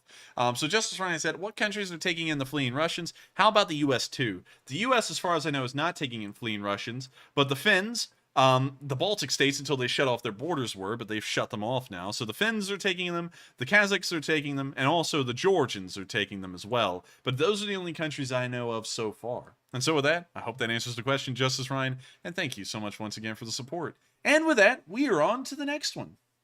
All right, and moving right along, up next we have a $12 donation from AK Smithy, who says, Enforcer, the UN, oh, the EU, the UN. I said everything but the correct thing. He says, Enforcer, the UN only came about because the 5 powers were granted veto power. Otherwise, no UN. However, the Soviet Union consisted of Russia, Ukraine, Belarus, etc. So why is it that Ukraine doesn't have veto power? Ukraine doesn't have veto power because it was, and it really is, a minor country in Europe. Economically, it's quite small. Population-wise, it's also somewhat small. And, well, land-wise, it's not. It's the second largest country in Europe, land-wise, but in every other regard, it's rather small. Also, they gave up their nuclear weapons because they didn't have the economic ability in the early 90s to support them, and that's why they didn't get veto powers. And also, if they got them, then the Belarusians would have gotten them as well. The Kazakhs probably would have gotten them. A lot of people would have gotten veto powers, and then the UN would have become incredibly difficult to do anything because there would have always been, the odds were that someone would have always been vetoing something at some point. Also, that would have given the Russians, considering at that time when the Soviet Union collapsed, Ukraine, Belarus, Kazakhstan, all of these countries were still very pro-Russian. That would have flipped everything on its head as the Russians would have had the overall majority veto power at that point by proxy through Ukraine, Belarus, Kazakhstan, and all the other former Soviet republics. And so with that, I hope that answers the question fairly well. And thank you so much once again for the support. And with that, we are on to the next one.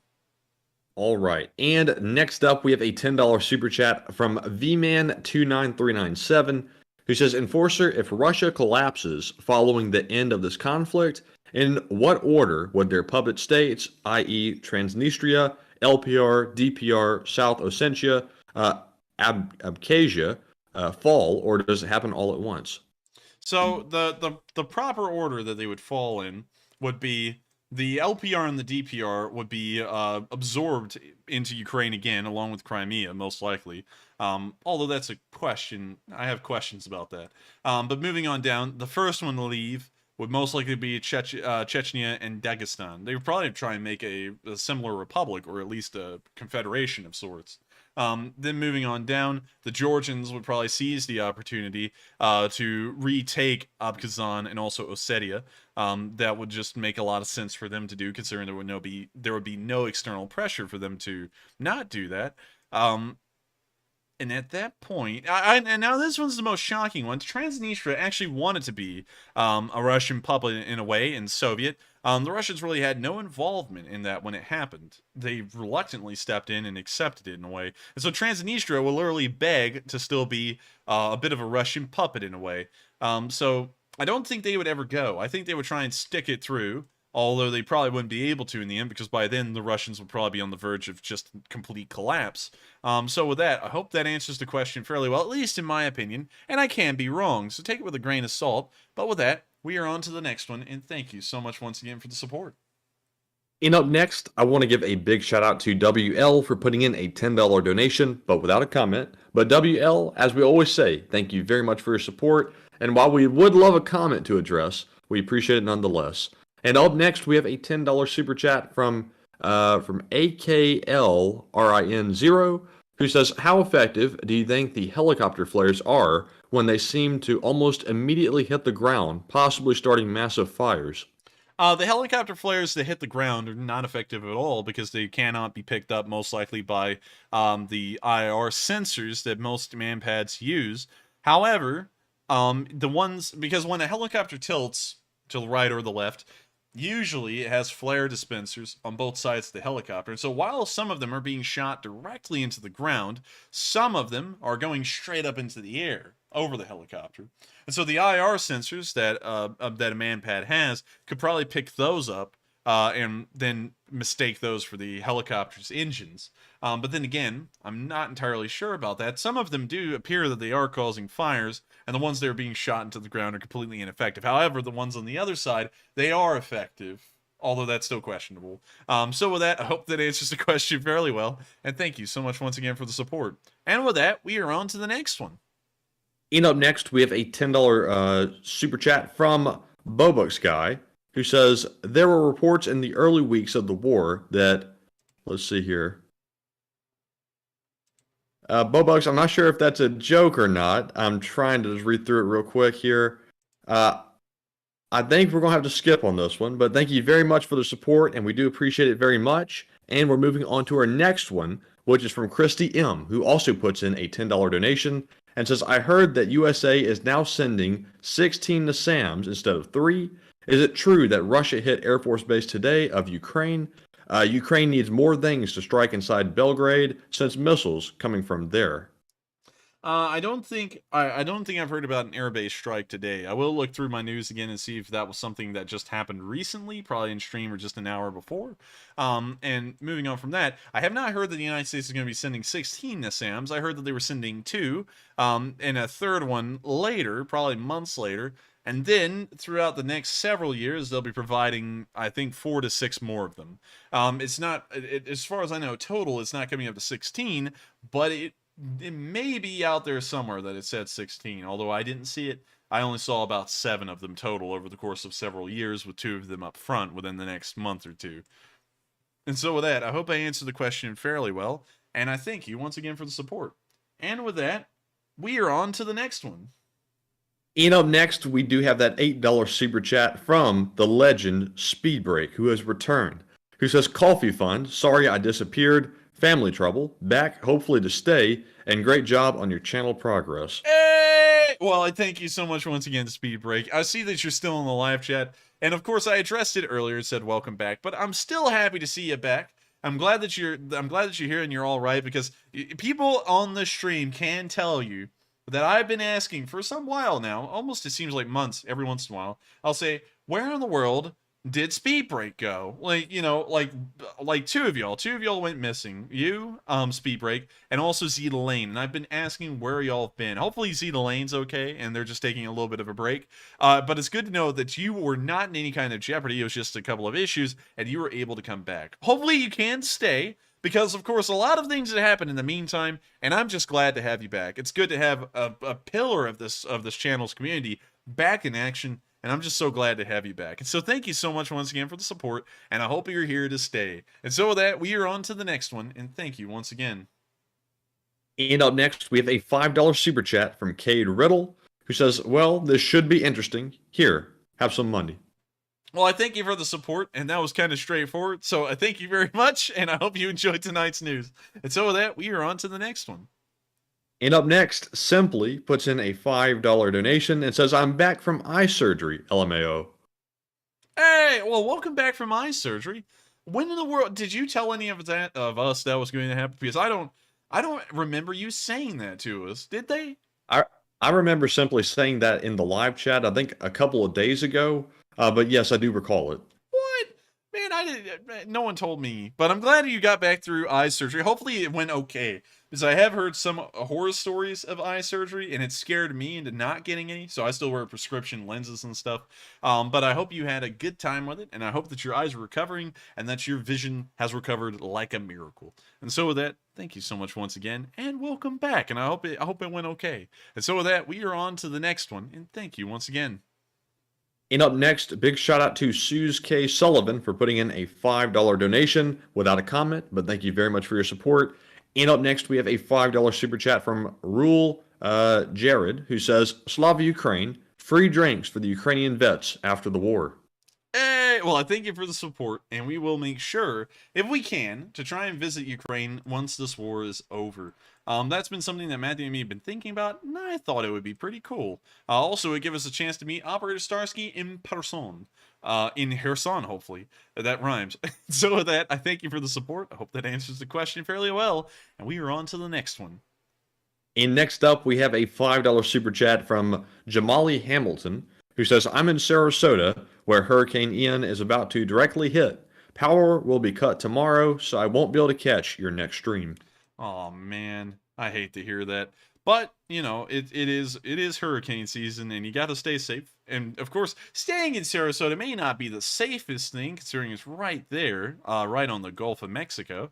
But, you know, I respect people who stay where they are. You know, it's a pretty tough call, and hopefully you get through it okay. I hate that you'll be missing tomorrow's stream, but there's always the replays, and I highly suggest that you make sure you're safe instead of watching the stream, because I would rather have you alive than on the stream and nearly getting yourself killed. And so with that, I thank you so much for the support. I hope you bear through the weather tomorrow. It's going to be pretty rough for you, but thank you so much once again, and stay safe out there. And so with that, we are on to the next one. And up next, we have a $5 super chat from Commander COVID-19, who says, my first super chat, no question from me, but read one from the chat. Slava Ukraine.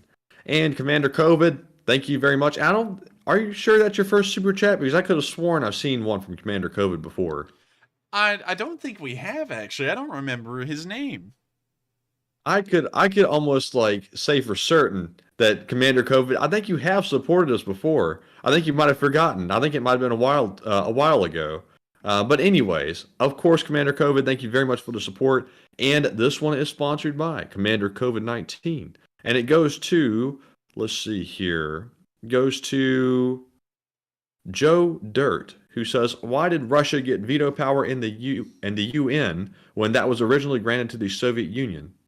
Russia got veto power in the UN because the Russian Federation largely inherited everything that the Soviet Union had, except for the land, because some of that, you know, went to other countries. So that's why. And that's really the best way I can explain it. Because if I got into the weeds on it, I'm going to get a lot of stuff wrong, because I honestly do not know a lot about why the Russians inherited specific things and other times they didn't. But that, I believe, is the best way for me to explain why that happened to them. And so with that, I hope that answers the question fairly well in somewhat shorter context. And thank you so much once again for the support. And so with that, we are on to the next one. And next up, big shout out to Nizovic for putting in a $5 donation without a comment, but thank you very much for your support. And up next, we have a $5 super chat from Free Falling Air, who says, Slava Ukraine, do you feel the turmoil in Iran will put their budding nuclear programs at risk for falling into terrorist hands? It could. That's a great question, and it could. It depends if the Iranians have gotten very far with the nuclear development projects. It depends on a lot of things, really. And unfortunately, I don't know a lot about the Iranian nuclear program. I don't think a lot of people do know about it. So I would have to assume probably so. But then again, nuclear development does take time. It does take resources, and it's very easy to track. Well, then again, that's a little bit of an iffy statement. But I would say possibly. I would lean more so in the direction of yes, it may, more so than no. So with that, I hope that addresses the question fairly well. Once again, with not really a lot of context or information, but thank you so much once again for the support. And with that, we are on to the next one. And up next, we have a $5 super chat from OK, Let Me Sign Up, who says, would it be possible for Putin to get away with a false flag tactical nuke attack? Can you reread that one again? He said, would it be possible for Putin to get away with a false flag tactical nuke attack? I think it wouldn't be, because that tactical nuke would either have to be transported into Russia, into this place wherever it would blow up, and there would be no sign of a launch hitting there, or if they launched it, it would come from somewhere in Russia, and then it would be tracked as launching from there and then hitting somewhere in Russia, and it would become clear that this was entirely a deception. Or if they used a dirty bomb, that's another story. But dirty bombs are like the go-to cop-out for coming up with a false flag. Everyone's always talking about dirty bomb this, dirty bomb that. There has never been a dirty bomb that's been used in history. And until that dirty bomb is used, I work off the principle of one will not be used until there is some kind of a precedent for it. And then, if it happens, then we cross that bridge when we get there. So with that, I hope that addresses the question fairly well. And we are on to the next one. And thank you once again. And up next, we have a $5 super chat from Laszlo, who says they've hit the Nord Stream pipeline, question mark, exclamation question mark. I totally screwed that up. But how will we buy expensive skirts and blouses now? Hiram Slava. And thank you for the support, Laszlo. And as far as I know, something has happened to the Nord Stream pipeline today. We don't know exactly who caused it or why, but it has been ruptured and is leaking gas into the Baltic Sea. Beyond that, we don't have a lot of information about it. And to answer that last part of the question, I don't know where we would get it. I'm supposing a department store. And so with that, we're on to the next one. And thank you once again. And up next, we have a $5 super chat from Galaxy Fur 4014, who says, Enforcer, YouTube channels Serpensa, Lao Y86, and The China Show are a good starting point to learn about China's inner workings. Very interesting. In Galaxy Fur, I actually have seen Serpensa, I believe it's pronounced, and Lao Y, but I haven't seen The China Show yet. I've seen some shows that talk about how the Chinese work. Interestingly enough, a lot of people may not know this unless if you travel over there, but the Chinese actually are... I'm going to try and say this in ways that won't piss off YouTube where they come after us. But China has a thing against foreigners, to say the least. Trying to explain it in the best way, in the lightest of terms, and hopefully y'all take it in the heaviest of ways. They seem to not really like people who aren't Chinese. To the point that if you're a foreign tourist, you have to actually check in with your hotel every night and let them know, and let them report to the government where exactly you are. And it's kind of weird how they do that. And also, if you don't know anything else about Chinese in general, it's not just the government that's trying to keep an eye on you. It's also people who, as far as I've been told, they're not really big fans of people who aren't Chinese. But with that, I hope that kind of addresses that for a second. But the government workings are interesting, to say the least. And I will probably try and look into it a little bit more. And so with that, I hope that answers the question fairly well. And we are on to the next one. And thank you once again. And we have another super chat from Galaxy Fur 4014, who says, fun fact, the tallest and largest flying American flag on a flagpole is at, I'm going to mispronounce this so bad, Sheboygan, Wisconsin, at 400 feet. It's huge. What's the name of that town again? Sheboygan, And how's Wisconsin. How's that spelled? She, like SHE, and then boy, BOY, and Gan. Sheboygan. Let's go look at this town of Sheboygan. Let's see where that massive flagpole is. Let's see if we can just find a picture of it here. I'm sure it's like a city landmark. Oh, there's a lot of cool stuff at this place. Come on, massive flagpole. You gotta be out here somewhere. You ain't gonna hide from me. Is that it? I don't know. That could be. It kind of looks small, like for some reason. Well, let me just go take this. Copy. Paste. Flag. Pole. You know, Camping World has a pretty large flag outside of their place. Yeah, it does. Here it is. This is the one. I've seen it before. It's huge. It really is huge. Here's for context. There's some people grabbing the flag off the flagpole. That's how big it is. Wait a minute. Are they about to try to fold that? I think so, and that's going to be a bit of a gargantuan effort because I'm sure that flag weighs like 900 pounds just by the sheer weight of the fabric. But with that, I thank you for the support and letting us all take a look at this because it is really cool. Also, the tallest flagpole in the world is not American. Let me make sure I get this correct. It apparently, well, actually, it looks like there's a lot of people who say they got the tallest flagpole in the world, but it will be the Saudi Arabians that have a 560-foot tall flagpole. We're not even in the top. Apparently, everyone in the Middle East nearly has an incredibly tall flag, and the only ones that aren't in the Middle East appear to be, well, actually, almost everyone's not in the Middle East. There's Tajikistan, Azerbaijan, North Korea, Turkmenistan, and Pakistan that are not in the Middle East. For some reason, Jordan has 2 of the tallest flagpoles in the world. Kind of odd. But with that, I hope that addresses the comment fairly well, and thank you so much once again for the support and allowing us to look at that interesting little site. And with that, we are on to the next one. And up next, we have a $5 super chat from Philip Fixes, who says, your neighbors to the south are about to get gut punched by Ian. If you're on the Gulf Coast, get out. Otherwise, it's party time, baby. Slava Ukraine. And thank you for the support, and I gotta say, it's gonna be pretty rough for them down there, and I wish them all the best. Disney World, for some reason, gets through everything just fine. I think it's just because it's in the sweet spot, right in the middle, the literal middle of Florida. Also, another thing, you always see that these parks and stuff are all isolated, because when you drive through there, they feel like that. But when you look at them on Google Earth, they're like in the middle of everything.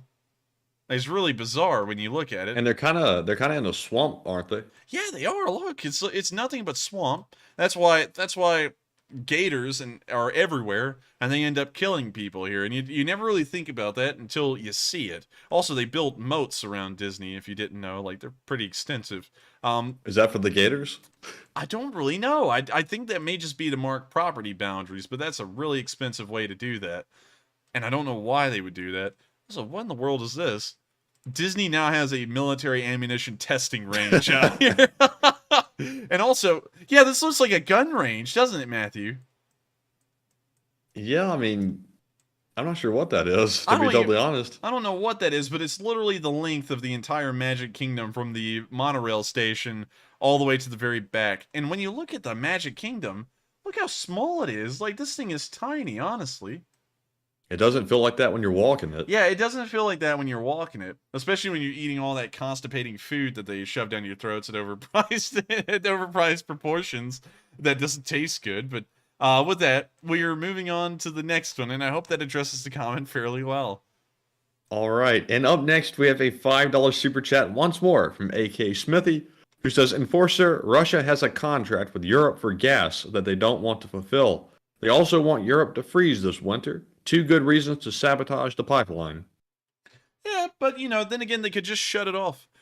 Because that's what they had already done. They said they were never going to open up Nord Stream again indefinitely, and that was about 2 weeks ago. And also everyone acts like because the Russians shut off their gas, Germany is going to freeze to death. That's not the case. They'll just buy the oil from elsewhere, and someone else will get the short end of the stick somewhere else in the world. So with that, I hope that addresses the comment, and thank you once again. All right, and AK Smithy puts in another one and says, make sure to read my other super chat first. AK Smithy, luckily we did. He says, my point is, there was no vote amongst ex-Soviet Union members on who would inherit UN veto powers. That's true. And that is an interesting point. But I think it was almost predetermined because even at that time, with all of the countries breaking apart, Russia was the largest one economically, and out of all of the post-Soviet countries, it still is. And that's kind of sad when you think about it. But with that, I hope that answers the question fairly well, and we are on to the next one. And thank you once again. All right, and up next, we have a $4 super chat from Cindy Mitchell, who says, where is Putin? And Xi. Xi, I don't know where Xi is. I suppose he'd be in Beijing. What's up, Beijing? What's up, Beijing? Also, interesting note, Mandy, I don't know if I told you this before, but the city of Beijing actually used to be called Peking, and it used to have a massive city wall that surrounded it. And you can see where the city wall was based off of these highways here. These highways... Is that what they call the food dish Peking duck? Yeah, that's actually the reason why. Wait, really? Yeah, I mean, Beijing used to be called Peking. It was spelled P-E-K-I-N-G. And I'll pull it up real quick. I'll show you. Peking, also known as Beijing, is the capital of the People's Republic of China. Mind blown. Yes, mine is blown. That's why if you ever look at anything of the Boxer Rebellion and the American involvement in putting that down, you'll see that we actually call the major city in China where this happened Peking and not Beijing. Very interesting little story. And also, where these highways are right here, like you see them outlined and all, across this map, that's where the old city wall used to be back in 1898, and well, really all before that. And so you can actually see, based off of that, how big Beijing has grown over the past few decades, or really the past century, because it's grown outside of where these walls used to be. Interesting. Yeah, pretty cool. But anyways, with that, Putin is, of course, in Moscow, most likely in a bunker somewhere in the Kremlin. And so I hope I answered that question fairly well, and we are on to the next one, and thank you once again. And up next, we have a $2 super chat from Chris Lindsay, who does not leave a comment. But Chris, thank you very much for your support. And up next, we have a $2 donation from Mr. Lunchtime, who throws in some more lunch money. He says, Putin grants Edward Snowden citizenship. Your opinion? And real quick, if I could, I think that is just basically like a low blow to America. It's really like no point behind it. I gotta say, I think that's I think that was just a lame move. It's trying to make it look like, oh, see, we try and protect people from the evil West. You know, that's really all it is. So I don't really put much credit into it. It's just something lame, another stupid move, a petty one that the Russians have tried to pull to infuriate the United States. And so with that, I hope that addresses the comment fairly well, and we are on to the next one, and thank you once again. But before we move on, how many Super Chats do we have left? This is it. Really? Yes. So the last one goes to James Carroll, who puts in a $2 donation and says, Russia don't want no smoke, Semper Fi, Slava Ukraine. And thank you so much for the support, and also... I don't think they want any smoke, because they about to get smoked like some meats if they try. So they don't want these hands. They don't want these hands. Oh, man, that reminds me, Matthew, of I'm strapped, man. Yes.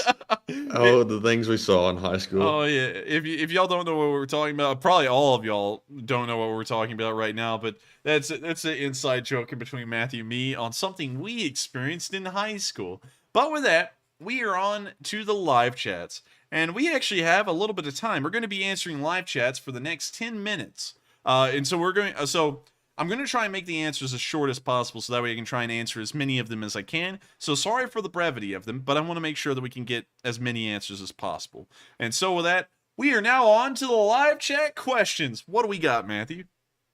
All right, and first up, we have one from Woody Stems, who says, why are Russians still able to bombard with artillery? Not enough drones, ? Not enough long-distance cannons, ? They can be found via drones and satellite, so why are they not bombed? The Russians may not be getting bombed a massive amount in terms of artillery, because the Ukrainians I don't know. I really don't know, honestly, to explain it, because the Ukrainians do have the ability to destroy the artillery. Maybe it's that sometimes it isn't advantageous. Maybe in an effort to try and hit some artillery, they would come in counter battery range of other Russian artillery batteries and then get hit by them. I'm not entirely sure. So with that, I hope that answers. Honestly, I'm going to have to declare ignorance on that one, because even that answer doesn't really seem good enough to me. And so with that, we're on to the next one.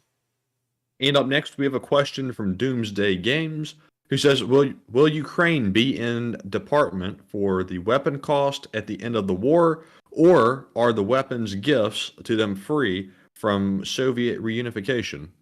Some of the gifts are for free. If you're talking about Western support, some of it is for free. Some of it's a lend-lease, so they will either have to return it or pay it off eventually. And the weapons from Russia, they're free of charge. And so I hope I answered that question fairly well. We are on to the next one. And up next, we have a question from Ashley Fitzgibbon, who says, is there any truth to the rumor that if a tactical weapon is used by RF, then the Black Sea Fleet and possibly Caspian Sea Fleet will cease to exist? That's a great question, and that's one I can't really corroborate, because that would really make, if the United States said something like that, that makes our response incredibly predictable, and the Russians would try and make sure that it's costly for us to ensure that that happens. Whether it really is costly for us or not, even if they do prepare, is another question, but I'm not entirely sure if that is the case. I feel like we're keeping our threat ambiguous as best we can, so that way it leaves the Russians guessing. And so with that, we are on to the next one. All right, and real quick, our decoders of the stream, Mark Hodges and WF2U, figured out the Morse code tonight, and they said that tonight's Morse code reads, the referendums are shams and requires international action. Slava Ukraine. Ding, ding, ding, ding. You got it correct. They do require international action, and they are shams, and hopefully international action does come soon. Thank you very much once again to both of y'all for deciphering the Morse code message. And where in the world is Ashley? Because I've heard you say Mark Hodges and WF2U, but I haven't heard Ashley around. Yeah, I don't know. Interesting. We're missing another one. Quick, go out on the search, everyone. We gotta find her. But with that, we are on to the next one. And thank you once again to the both of y'all for always being here and deciphering the Morse.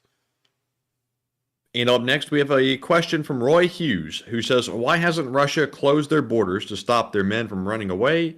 Is it because Putin plans on using them in other countries as a pretext to invade them next? I'm not entirely sure. I think that may be a bit too much 4D chess, not chess.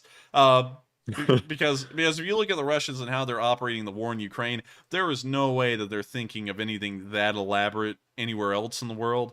So I would say probably not. I think they just know that if they shut down the borders and stop people from traveling abroad, it may actually start to destabilize Russia internally so much, because dissent would be stuck inside of Russia, that they would be in jeopardy of losing the Russian Federation. So I think that would be my best guess at an answer, but then again, take it with a grain of salt. But with that, we're on to the next one. And up next, we have a question from the Truth Teller, who says, hello guys, there is info about B-2 bombers arriving at Fairford, UK. NATO is preparing a plan to disable Russia before a nuclear catastrophe. Here. Can you reread that one again? He says, there's info about B-2 bombers arriving at Fairford, UK. NATO is preparing a plan to disable Russia before a nuclear catastrophe. Here. Well, that would be an interesting idea. One thing, however, the United States only has, believe it or not, 20 B-2 Spirits. And I believe we only have 19 now, because one was rendered inoperable. But let me check, according to public figures at least. There are 21 of them. I believe only 19 of them are still in service. 20 B-2s, as of 2018, are in service with the Air Force, which plans to operate these until 2032, when the Northrop Grumman B-21 Raider, which just looks like a more elaborate B-2. It looks like it's still a manned aircraft. But that will apparently... That rendering was a little underwhelming compared to what already exists. Yeah, it's like... Yeah. It's like artist rendering. They literally take a picture of the real thing and just throw it on a poster. Yeah, but this is cheap CGI. I mean, like, ooh. You know, sometimes I wonder why in the world the federal government doesn't put more into this. like that. Goodness, that looks like something that someone designed on Simple Planes, you know? Yes. But let's see. Apparently, it hasn't had a first flight, from what I'm assuming. Is complement the existing B-1 Lancer, which will outlive everything. It feels like no one ever talks about it, but it's like, I guess you could say it's our best supersonic, and if you want to call it stealth bomber. It's not really stealth, but yeah, you know, we'll talk about that some other time. But yeah, the B-2 is quite a plane. I've seen one of them in real life. It's a sight to see. Matthew saw one of them too. These things are really cool. And did you know this or not, Matthew, but the U.S. actually had flying wings in the 50s. I did. Oh, you did? Yes, and weren't the first flying wings developed in Germany? They kind of were, but surprisingly enough, America was ahead of the game still, because we had the man who, I believe, made Northrop Grumman, and Northrop Grumman flying wing. It was a little yellow flying wing. There it is, the Northrop N9M. Which its first flight was in the 27th of December, 1942. If we go to the Horten 229, which was Germany's attempt at a flying wing, its first flight was in the 1st of March, 1944, as a glider. We beat the Germans in making a flying wing. Or at least that's what we say. Well, that's what we say, but you know, I mean, like, I'm not gonna lie. I believe that this thing was flown in 1942 because right after the war, we immediately started working on the YB-49s, which are the propeller-driven version. Wait a minute, no. I think it was the YB-35. Let me check. Yes, it was the YB-35 that had the turboprop designs. We were actually working on these in the middle of the Second World War, but due to complications in their design process and producing them, they didn't really come out into testing until after the Second World War, I believe 1946. Yes, the first flight was in 1946, just a year after the war, but they were canceled because they were incredibly expensive, and at that point they were underperforming. But still, it's a really cool thing that the United States made the first flying wing, but even before the Germans. We give the Germans far too much credit, to be honest with y'all. They didn't really do anything revolutionary, because even the jet aircraft, the first jet aircraft that ever flew, was a British plane, not a German one. But with that, I hope that addresses the comment fairly well, and hopefully America has a way to try and render the Russians inert if they were to do anything with their nuclear arms. And so with that, we are on to the next one. All right, and even though we have called a cutoff, I want to give a shout out to Dubsy Dabster for putting in a $2 super chat, and also Kathy Carr put in a $21.95 super chat and said, "Great work, gentlemen. I want to sponsor a live chat question for whomever Matt thinks has the most interesting handle that they use online." And Kathy, we do have a handful of live chat questions left, so let me see which one has the most interesting handle. So I'm looking through here. Let's see. It looks like Bear Eats Raptor is the most interesting one that I see so far, because we can all see a bear eating a raptor. That would totally happen, right? But anyways, they say, why didn't you guys cover the civilian who killed the recruiter in Russia? Oh, man. I think I saw the video of that. The thing is, we can't cover things that we can't show on YouTube, because even talking about them may get us age restricted. That happened to Sunday night stream, believe it or not. We got age restricted on that one. After the stream, of course, not during it. So, one second. It's that fella, Matthew. Oh, there we go. Thank you. You did it. Thank you. But to answer that, can you reread it again, Matthew? Yes. And the question said, why didn't you guys cover the civilian who killed the recruiter in Russia? We can't show things that are age restricted or even talk about them a lot on YouTube, because YouTube's pretty strict with the age restrictions. I would have wanted to cover it, but I couldn't find any video or picture evidence that I could show, about it at all, because one, I've heard about it kind of in passing, but I never saw a video of it. And even if we had, it wouldn't really be suitable for YouTube viewing. And so with that, I hope that answers the question fairly well. And thank you so much once again, Kathy Carr, for sponsoring a live chat question in the middle of the live chat segment. And so with that, But thank you so much once again for the support. And we are on to the final question of the night. And so who's the lucky last person who answered the lucky last question of the night? And that viewer is none other than Hoodoo Texas, who's been around for a very long time, and says, now that Slovakia has ratified Sweden and Finland for NATO, how long do you think Turkey and Hungary will take to ratify? 28 NATO countries have already done so, and only 2 dictatorships remain. Well, it's a good question. Hungary is a bit of a waffle. I don't really know what they're doing. And also Turkey's kind of the same, because, you know, Turkey is what Turkey does. So I got to be honest with you, I can't even give you a timetable on that. Turkey may just abstain indefinitely from voting, and then they're just left in deadlock forever. So I don't really know, but I would suppose it wouldn't be too much longer, probably about 2 or 3 months for both of them. And so with that, I hope that answers the question fairly well. Once again, take that with a grain of salt, because it's not being based off of a lot of factual or historical information. So I'm not sure if it's even close to being accurate, but that would be my guesstimate. And so with that, I hope that answers the question fairly well, and we have finally reached the end of tonight's stream. I thank you all so much for watching. If you have enjoyed, please make sure to subscribe. Just in case if y'all didn't know, we are currently at 102,006 subscribers. We actually passed the 102,000 mark on stream tonight. And of course, if you have enjoyed and you have not subscribed, make sure to hit the subscribe button, because it gets us up to 103,000 a little bit quicker. And so with that, I thank you all so much for watching. Thank you all so much for enjoying the news. And I can't wait to see you all tomorrow, once again at 10 p.m. Eastern Time, to report on day 218 of the war in Ukraine. And so with that, thank you all once again. Stay safe, have a great night, and take care.